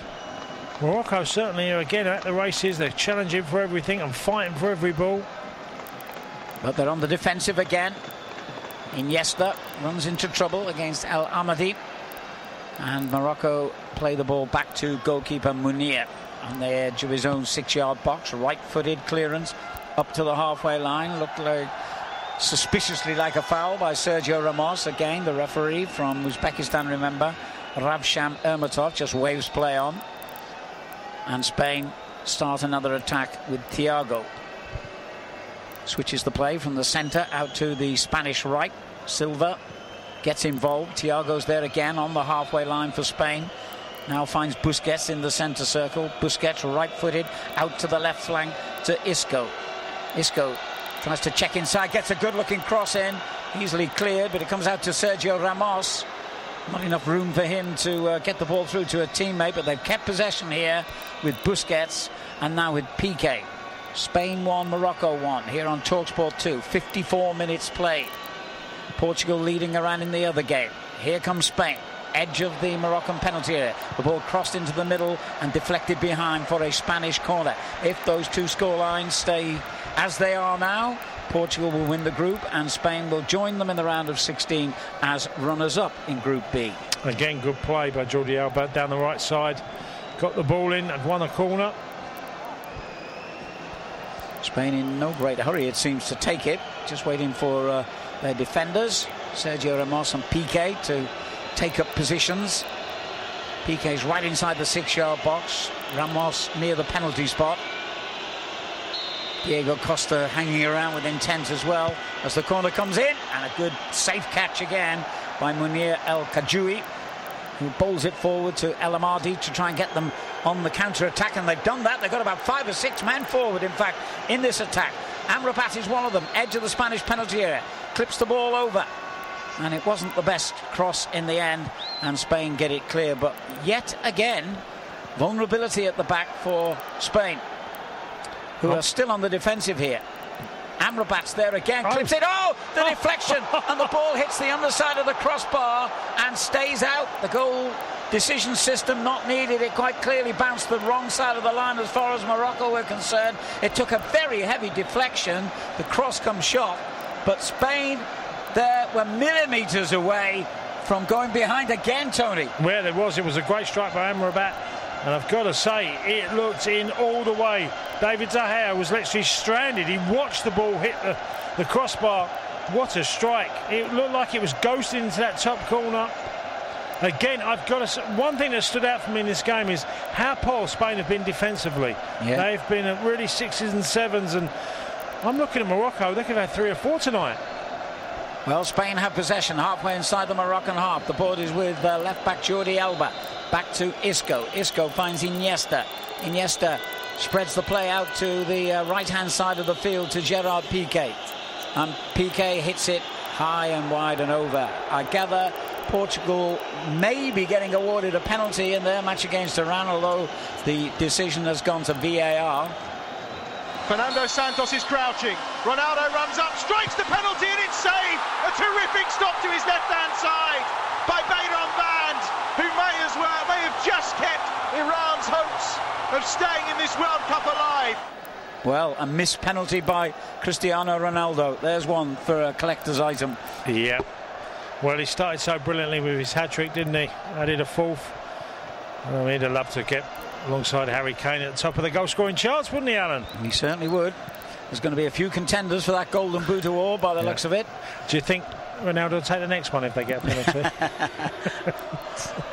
Iniesta for Spain in the middle third of the field. It's 1-1 here. You're listening to TalkSport 2 from Kaliningrad. Spain 1, Morocco 1. Portugal in pole position at the moment in this group, despite that missed penalty by Ronaldo. And Spain in pole position to join them in the knockout round as runners-up. But this game is still on a knife edge for Spain, who on more than one occasion could have conceded a second goal here. And it's another great run taking Amrabat forward. He pulls it back to the edge of the Spanish penalty area. It was an attempted effort there, which has ended up going out of play. Gerard, the right back, making a lot of ground to get forward. You really feel the Spanish need to make a change, whether it's Asensio coming on, adding a bit more pace, changing it slightly, because the Spanish team don't look particularly good tonight, especially defensively. And I think Herrera has to look, as we see the opportunity again by Amrabat. It's straight at the top corner. It's literally left David De Gea stranded. He's nowhere. He doesn't even move. Rattled against post and bar, and definitely came out. VAR was not needed there, or the goal decision system not needed. But a very close call for Spain, who have possession on the halfway line, build in their usual meticulous but sometimes painfully slow fashion. Isco has the ball for them and gets it back from Jordi Alba. Looks like they don't know whether to stick or twist at the moment, Spain. No, it doesn't, Alan. You're right. And I'm looking at Spain and just feel they need a bit more impetus from somewhere. Maybe it'll come now from this attack, with Carvajal doing well out by the Moroccan corner flag, and they've won the ball back here in a good position. Silva's there, pulls it back. Oh, a wild shot. It's actually stayed in play. It was meant to be a shot on target. It was so wide that it almost went out of play for a throw-in. But they've got possession with Iniesta, who goes down and wins a very soft free kick there, I thought. What do you reckon? Well, he's holding it's Amrabat again. He's had an eventful evening, hasn't he? He's hit the bar, he's caused Spain problems, he's been tangling with Sergio Ramos, and he should have had a red card, and there's an elbow there. Oh, actually, yes, looking back at the replay, I was wrong. Well, I wonder if they'll look at this, because, again, another incident, he's protesting his innocence, but he's a fortunate guy tonight. Yeah, he certainly had his arm in what the refereeing fraternity call a natural position, and it went straight into the face of Andres Iniesta. No further punishment for Amrabat, but it is going to be a Spanish free kick, 5 yards outside the Moroccan penalty area in the outside left position for Spain. And again, their central defenders, Piqué and Ramos, have come forward for this set piece, and Diego Costa trying to lose his marker in the middle as well. Right-footed is played in, and not the best. No. Poor easily ball. Cleared, Yeah, poor ball. Set pieces have been disappointing for Spain tonight, as has their defending. You know, with the quality of Isco, Silva, Iniesta, you expect far more from set pieces. I've got to say, they've been largely quite poor tonight. Strange how many of the favoured nations have underperformed so far in these group stages. You'd have to include Brazil amongst that, of course, Germany, England being the exception, albeit for a second half lull, if you like, against Tunisia in their opening game. Here comes Spain down their right hand side. The ball deep near the Moroccan corner flag has been knocked out of play off the toe of Carvajal for a throw into Spain. Well, I would urge that the Spanish try and get another goal. I think the prospect of playing, Uruguay, if they come second, that would be a big ask. I think the Uruguayans would give the Spanish a lot of problems. Absolutely. As Iniesta clips one to the edge of the Moroccan penalty area, they cleared it back to the Spanish maestro. He finds Piqué, and Piqué on to Isco. Isco could be the man to break down this Moroccan defence again, as he did in the first half with the Spanish equaliser. The ball is just outside Morocco's penalty box. Silva plays a delightful 1-2. Good move this by Spain, but it comes to nothing, and Morocco will clear their lines. They should have done. It was a sloppy clearance, and they've got the ball back with Diego Costa now. Spain right into the penalty area. It's clipped in towards the far post, and headed off the line. What a wonderful clearance that was, with Spain threatening to get a second goal through Isco. Romain Saiz made a brilliant goal line clearance to deny them. Well, I've got to say that it was a great header by Isco at the far post. He gets above Arabat, but Saiz makes a great last-ditch clearance to head it for a corner for Spain. Great defending. He realises his goalkeeper's beat. Herrera, the Spanish manager, thinks his team have got the lead. Yeah. Great play, great defending. High fives between Saiz and his goalkeeper Munir, and well deserved. Now there's a little bit of pushing going on right on the goal line, involving, of all people, David Silva, not known for his physicality. The referee stepped in and had a word mainly with the Moroccan defender Belhanda, who's one of the few who hasn't been yellow carded in their team so far. They've got 4 cautions, remember. Diego Costa inevitably has a word to say. He always does. Now he backs away, waiting for this right wing corner to be delivered for Spain. So close to a second goal moments ago.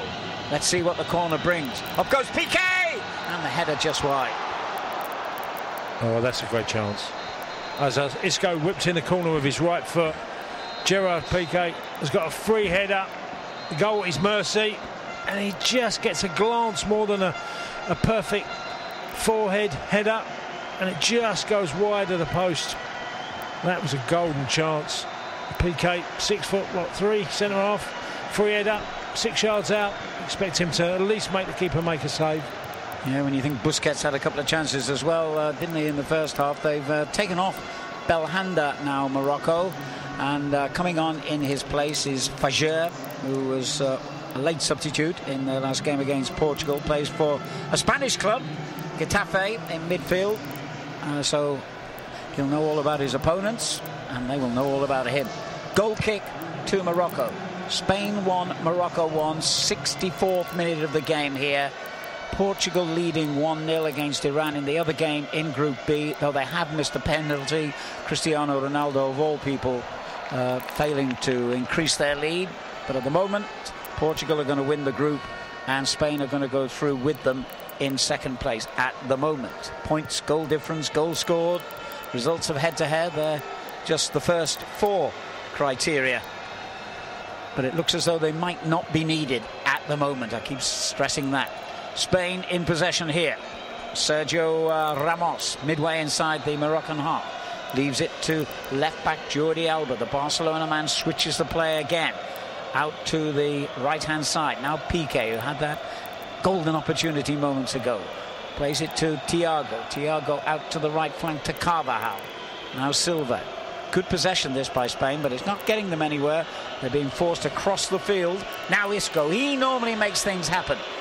Takes his man on, thinks better of it, gets it back from Jordi Alba, and then picks out a lovely ball to the far side. But again, this is all in front of the 11 Moroccan men back behind the ball. Now Busquets can find some space just outside the penalty area, and a lovely ball to find Iniesta.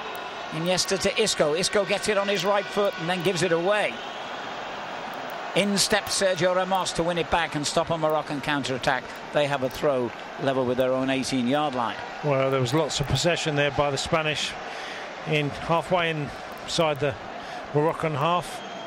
Never quite found the opening, did they? They kept probing but never quite getting there. And Hierro, their coach, who had a wonderfully successful career with Spain and Real Madrid, of course, looking a little bit nervous on the halfway line, as well he might. Spain's fate is not sealed yet, not by any means, particularly with those dangerous Moroccan breakaways that we've seen in the first half and indeed in the opening stages of this second half. Yeah, well, what we've seen for the first 65 minutes of this game, there's certainly been enough opportunities for one of these two teams to be leading. Morocco have had at least 3 or 4 golden opportunities. Spain 2 or 3 also. It looks like there'll be another goal in this one. They need that second goal, Spain. They need it just to relax and be virtually assured, if they get that, of their place in the next round. They have possession midway inside Morocco's half with Busquets. Busquets clips it forward to the edge of the penalty area. Again, it's cleared by the Moroccan defence, but still Spain have it with Isco. Isco just inside the penalty area finds Silva. Oh, he lost his footing at the vital moment when he was about to shoot. Yeah, again, Isco and Silva between them, carving an opening.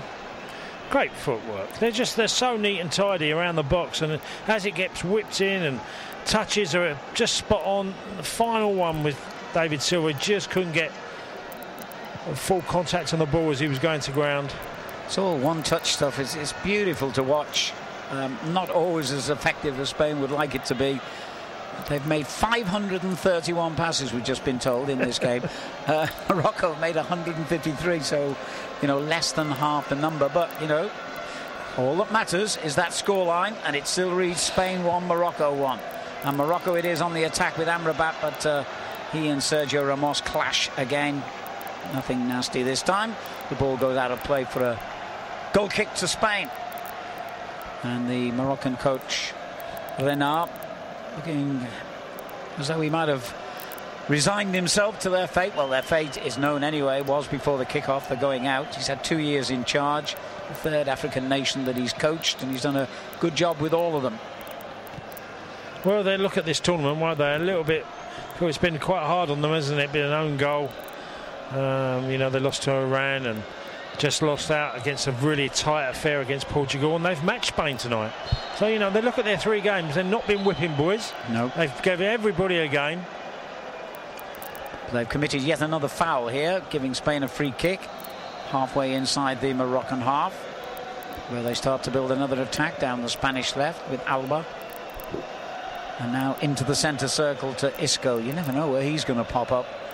And he's usually a threat when he does get the ball. Piqué has it on the halfway line. Sergio Ramos out to Thiago in the outside left position. Thiago moving in on his right foot, then plays it to his left to Jordi Alba. That's a good ball. Diego Costa's layoff. Thiago's there, but clips his shot high and wide. That was great play down the Spanish left, and as it gets whipped into Diego Costa, he makes a great touch, then feeds it to Thiago. He comes onto it, but just can't keep it on target. But good play. It's like it's often said about Arsenal, wasn't it, under Arsene Wenger? It's almost like they want to score the perfect goal all the time. Yeah.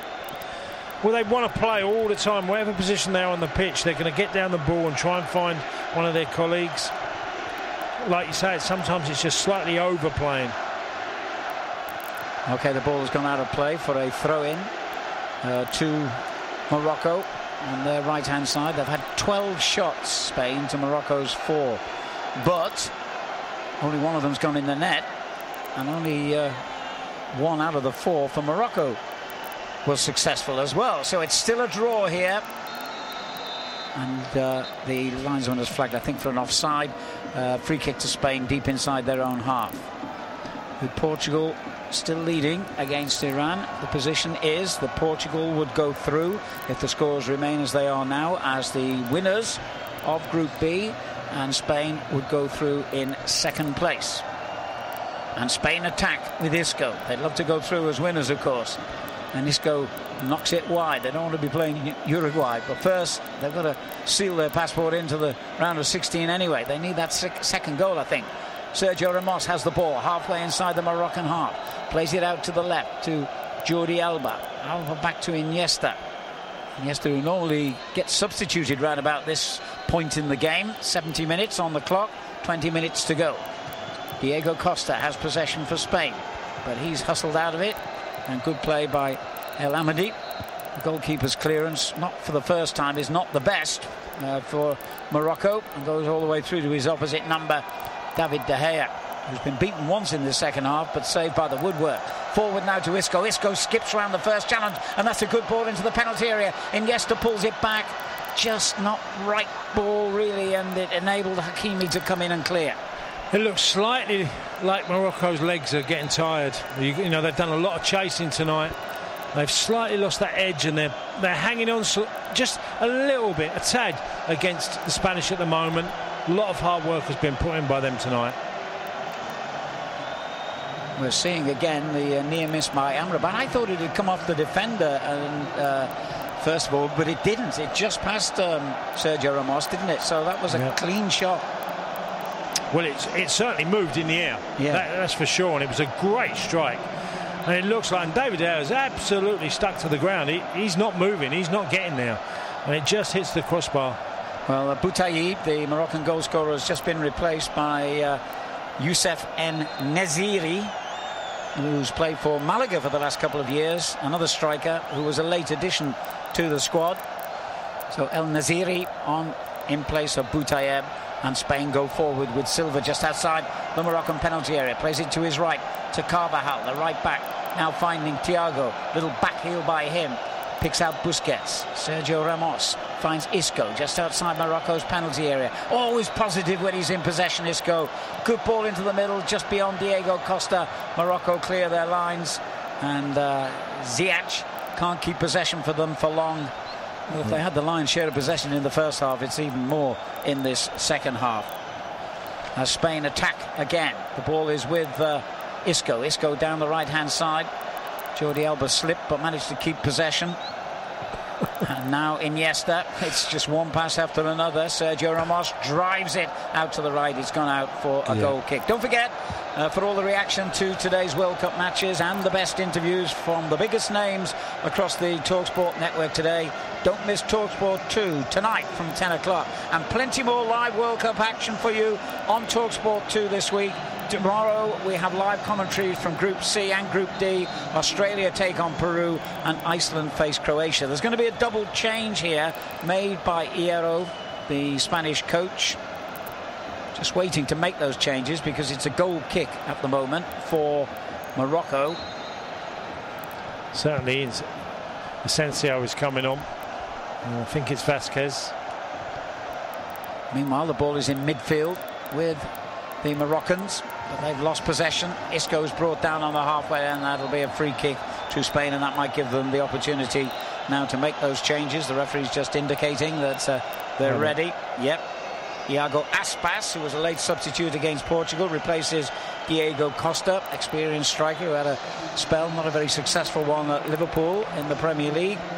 He's on, and I think Marco Asensio will join him, or have they just held off on that second change for the moment? No, they're going to make it. Thiago is the player who will be replaced. So two positive changes there as Marco Asensio takes his place. Well, he is a real live wire, Marco Asensio. Fantastic pace. Aspas, as you mentioned, Diego Costa led the line. A lot of work put in with not many opportunities. Had one in the first half, but you know, it was really a night of running for him. Isco has the ball just outside Morocco's penalty area for Spain. Good ball into the middle, headed clear, and the loose ball will be picked up by David Silva. Silva wants it back on the right flank for Spain. Now they would love that second goal just to relieve any anxieties about qualifying for the next round. Iniesta has it. Looks like he's going to play a bit longer than usual in this game. And why not? He doesn't seem to expend much energy. He just seems to have all the time in the world every time he gets the ball. I think he could play till he's about 50. Such a technician. The ball is with Sergio Ramos. Out to the right-hand side to Silva for Spain. Now Busquets, midway inside Morocco's half. Back it goes to Piqué, the central defender, spending more time in the opposition half than in his own in this second period of the game, where it is still Spain 1, Morocco 1. Quarter of an hour remaining on TalkSport 2. Spain looking for the second goal that would bring relief all around the country, I'm sure. Isco has the ball for them. Has to move infield to keep possession. Picks out Piqué. Piqué slides it out to the Spanish right flank. It's a lovely little 1-2. It didn't quite come off. It was good intention there by Asensio. But in the end, he's given the ball away. But Morocco's still deep inside their own half. They'll try and get forward now with Nabil Dirar. Experienced and versatile player.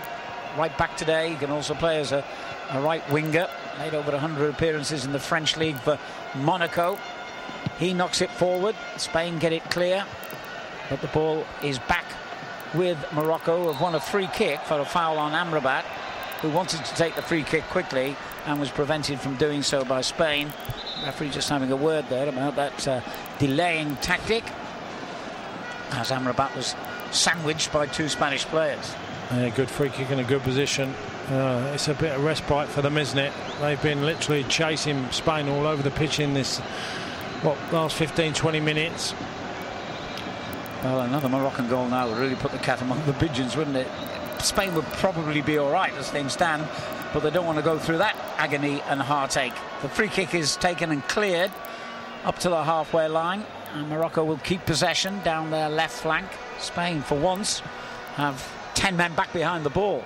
Only the substitute, one of the substitutes, Aspas, in an advanced position, and he will chase down the goalkeeper as it's played back to him. He's full of running, and why not? He's been on the bench for the preceding minutes in this game. Now Naziri, the substitute for Morocco, gets possession, plays it forward where Jordi Alba intercepts and knocks it back to goalkeeper David De Gea. His first time clearance will land inside the centre circle, and Isco has possession for Spain. Iniesta there again. Oh, he nearly got caught there. He took too much time, it seemed, and then he was fouled from behind, I thought, and the referee thought so too. Yeah. It can be very frustrating for the Moroccans. I've been there myself. I played against an incredible Portugal team, the days of Figo, and you know, you just end up chasing around the pitch. It can be so frustrating. Here they go with David Silva just outside Morocco's penalty area. Plays the ball to Carvajal on the right. His cross headed clear. They defended really well in this second half, Morocco. But they must be tiring now. There's been a relentless succession of Spanish attacks. The ball is with Carvajal from this latest one. Aspas has made space for himself down the Spanish right, but it's come in field instead. And the skipper Sergio Ramos picks out Isco. Isco picks out Alba, level with the 18-yard line of the Moroccan penalty area. Back in field to Sergio Ramos. Ramos tries a shot. I mean, really, what was that all about? Talk about ambitious, wild effort into the crowd. That was a really poor effort.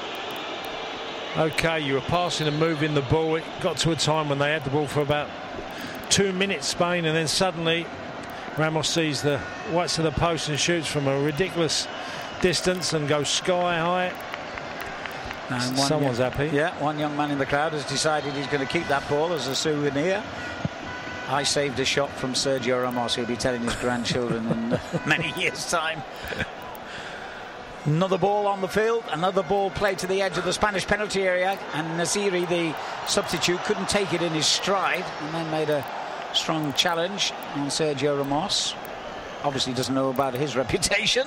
Well, how poor a header was that by Gerard Piqué? Yeah. It was a 40-yard long pass, and you think he's either going to sort of let it run to the keeper or just clear it to get some distance on the header. He ends up nearly putting the Moroccan player through with just a lazy header. Well, we're not far short of 10 minutes remaining in Kaliningrad, and Spain still can't be absolutely certain of qualifying. A draw will be enough. Portugal, remember, are beating Iran by 1-0.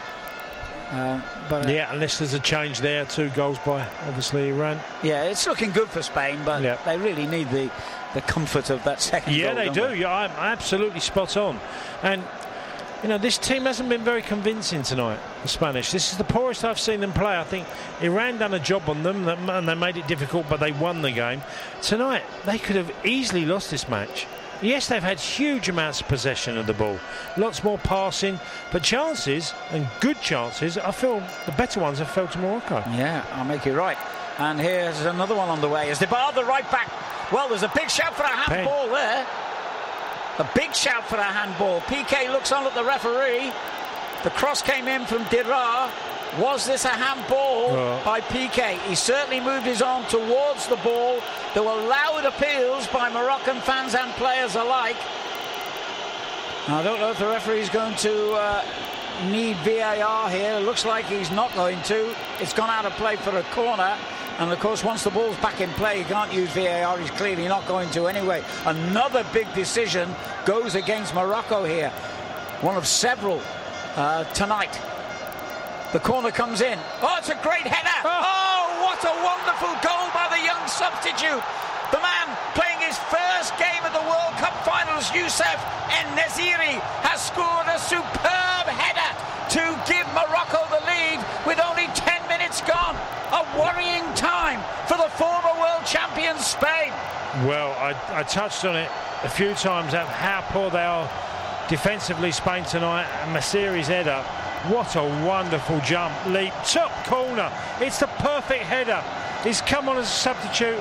David De Gea just he couldn't do anything. It was literally in the back of the net before he knew it. But I'm not surprised that Morocco have got the lead in this game. I think the Spanish back four, especially Gerard Piqué, have looked so vulnerable tonight. Well, what a shock. Brilliant header. He was near the penalty spot. Got so much power on it, didn't he? Yeah, thumping header. It's the one you want to attack, and he gets above Sergio Ramos, and it's in the top. Sergio Ramos has done that so many times in his career. Well, Masiri's just done the same to him, and no chance for David Zaya. 2-1 to Morocco, and I've got to say, I think they deserve it.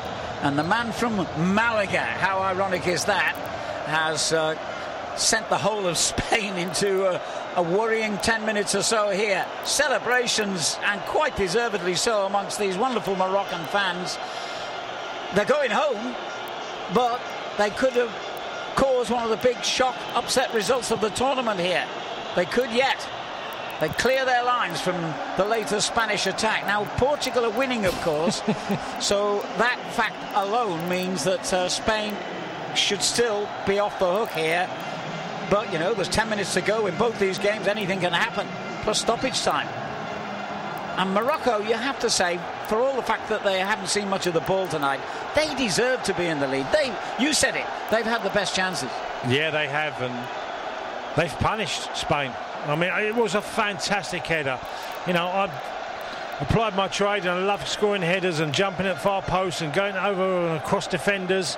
I love them type of goals, and I've got to say, he executed it perfectly, Masiri, giving the lead to Morocco. Isco has the ball, though, just outside Morocco's penalty area. They need something quickly. Jordi Alba crosses, it's not clear. Spain are on an unbeaten run of 22 games, 2 years since they last lost an international. That was against Italy in the European Championships of 2016. But they're facing defeat here. They are facing possible elimination, although it would take a very dramatic finale here and indeed in the other game between Portugal and Iran for that to happen. But even so, this will be seen as a major setback for Spain. Well, they are hanging on by the skin of their teeth at the moment. Another substitution. David Silva, the Manchester City star, is coming off. Not much we know. Let's see who's going to replace him. And the answer is Rodrigo, who was also a late substitute against Iran, the Valencia striker. They've certainly got enough strikers out there now. Can any one of them get a boot or a head to this ball from this free kick halfway inside Morocco's half? We are in the 85th minute here, and astonishingly the scoreline is Spain 1, Morocco 2. And Morocco, who lost their first two games, unluckily in both cases you would have to say, they've restored their pride if they needed to tonight. Yeah, and again, we touched on it before the game that we felt they have been very unlucky so far in this tournament. An own goal denied them the chance of getting something out of the Iranian game. And then obviously they lost to Spain, but competed. I'm talking about Iran losing to Spain. That was very tough. And Morocco, Portugal game, it was so close. You know, again, a penalty incident in that particular match. And it's they've really played, like, they've showed us what African football can be about tonight. Really have. Morocco have sent on Bouhadouz, who scored the unfortunate and fatal own goal in that opening match against Iran.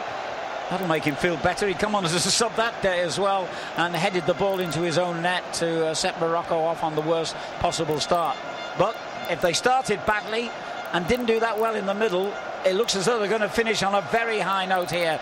The Moroccan fans still celebrating that marvellous headed goal by Youssef En Naziri, who plays in Spain. Would you believe it?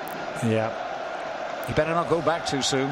I tell you what, there's a lot of thinking. If Spain do get through this, after tonight and get through and the result goes their way, there's a lot of thinking for Herrera to do, because his Spanish team tonight have really struggled. I'd be very concerned about Gerard Piqué at centre-half. I think he's just looked like he's struggling. The incident that he's been involved in tonight, the handball on the edge of the box, he's certainly been caught in behind on 2 or 3 occasions. I think it's got things to deal with. I'm not quite sure if they're going to be capable of keeping clean sheets against better teams who are not going to you know, they're going to be okay with Spain having a lot of possession of the ball. Are we coming to the end of an era, I wonder, for the likes of Sergio Ramos and Piqué and Iniesta, Silva even, perhaps? And Busquets, the man in possession now, midway inside Morocco's half. He picks out Iniesta, who's going to play the full game tonight, that's for sure, and how they need him. The ball clipped into the middle, but the header was well wide of target, and still they cannot find this breakthrough goal for all their possession, Spain. Still 1-1. That's 2-1 rather, to Morocco with 87 minutes on the clock. Everybody, we're getting images and all fans and pictures, and it's just the excitement from the Morocco fans is extraordinary. They are absolutely rampant tonight. They're enjoying it. The experience of beating one of the, you know, the great European teams. Apart from their coach Hervé Renard, who looks the coolest man on the planet, certainly in this stadium. Not a flicker of emotion from him as his team are under pressure again. Looked as though they might have conceded a free kick. The referee has waved play on, and Spain have possession just outside the Moroccan penalty box. Now he has given a free kick, but against Spain. Yeah, that's a poor foul. Aspas there he's right in front of the referee. He can't make that type of challenge, obstructing a player trying to get to the ball and clear it.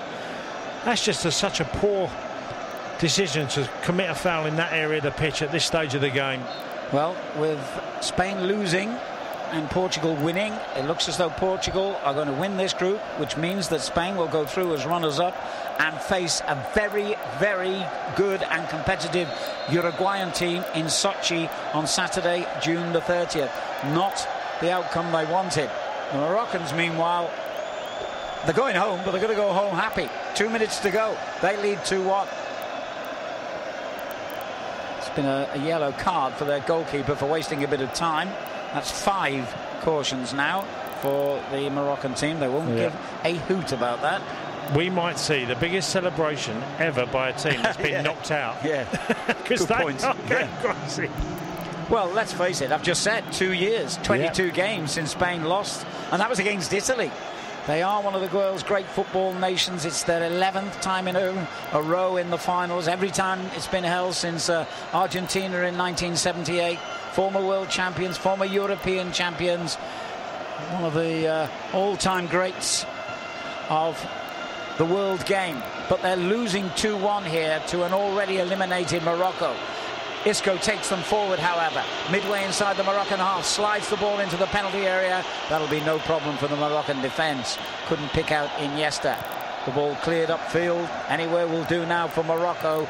We are in the last of the 90 minutes in Kaliningrad. This is going to be one of the big upset results of the group stages of this 2018 World Cup. And Spain can only feel grateful that their arch rivals Portugal are winning, and that fact should let them off the hook and get them through anyway. But here they go, Morocco, yet again, the ball played back into their own half. They won't be in a hurry to get this forward, they're not. It's gone back to their goalkeeper, Munir, who takes a touch and hits it on his right foot. Some of his distribution has been awful, and that was another one, straight into the centre circle. But Spain can't get it. Rodrigo chasing round, you know, like a headless chicken a little bit there. And now Spain have the ball. This could be their opportunity, perhaps. Rodrigo's in a great position here. The ball's played too wide for him to get it. He manages to get his cross in anyway. And from that, Spain will have a corner. But he should have done better there, Aspas. Yeah, he should have done. The pass was just overhit. Spain win the ball in central part. And Aspas gets on the ball. Oh, from the corner! Spain have managed to get a goal, but no, disallowed. It's been disallowed. Aspas celebrated, but the flag had gone up from the assistant on the far side of the field, and Spain are still losing here as we move into stoppage time. Yeah, it was a corner that gets played in, but as it gets whipped in, this is a tight decision. Oh, it's such a tight call. The linesman's got his flag up immediately, but I'm looking across the line. That is such a tight call. Well, when you look at the TV replay, he's gone to marginally VAR. onside. Yeah, VAR. I wouldn't be surprised if this is given. I think you're right. He backheeled the ball into the net. Aspas, a worried-looking hero, looks on. The referee has called or been advised to check with VAR. It's good refereeing, by the way, because this is a critical moment in the stage of the game. I think he's onside. Yeah, the number 14, Basufa, played him onside, I'm sure. Yeah. Only by, a tiny margin, but that's enough. His arm is offside. But his left leg is keeping... I think it's such a tight call. Yeah. You're talking of the minutest of distances. Hierro's making the now familiar TV sign, indicating that VAR is needed. Aspas can't believe his bad luck. The referee initially disallowed the goal, supporting his assistant's decision. Oh, he's on. I think he's onside. He's onside. Yeah. That's a goal. Yeah, the referee's now getting word from VAR headquarters. And let's see which way he points here. It's got to be a goal. Drama inside the stadium in Kaliningrad. We're already into stoppage time. He's indicated VAR, and he's pointing to the centre circle. And Aspas sets off on a lap of honour. Spain, right at the death, have equalised here. Yeah, I think that's absolutely critical, but it is the right decision. Yes, it's taken time. Yes, it's been dramatic, but it was the right decision. He was onside. It's a goal. Amazing finish here. Lovely little back heel, wasn't it, by the former Liverpool striker.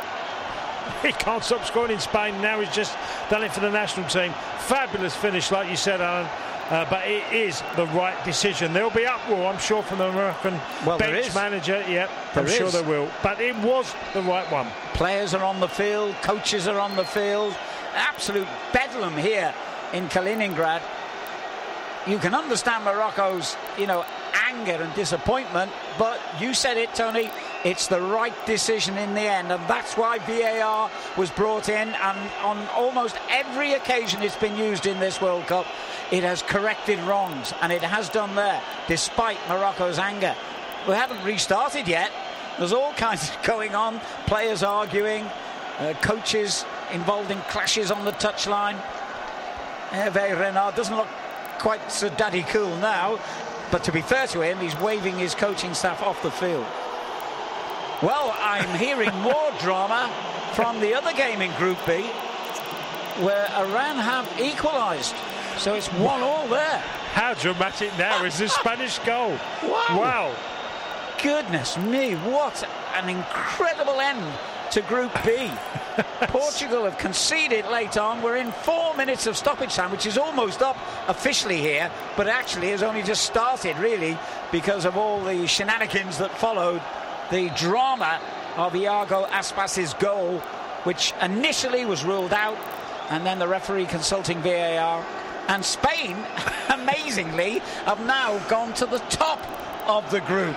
You know, when sometimes before you do these games, you talk and you chat and you think, oh, these games, there won't be a draw. Spain will win comfortably, and so will, they've got nothing to play for. Morocco. It's been everything but that, hasn't it?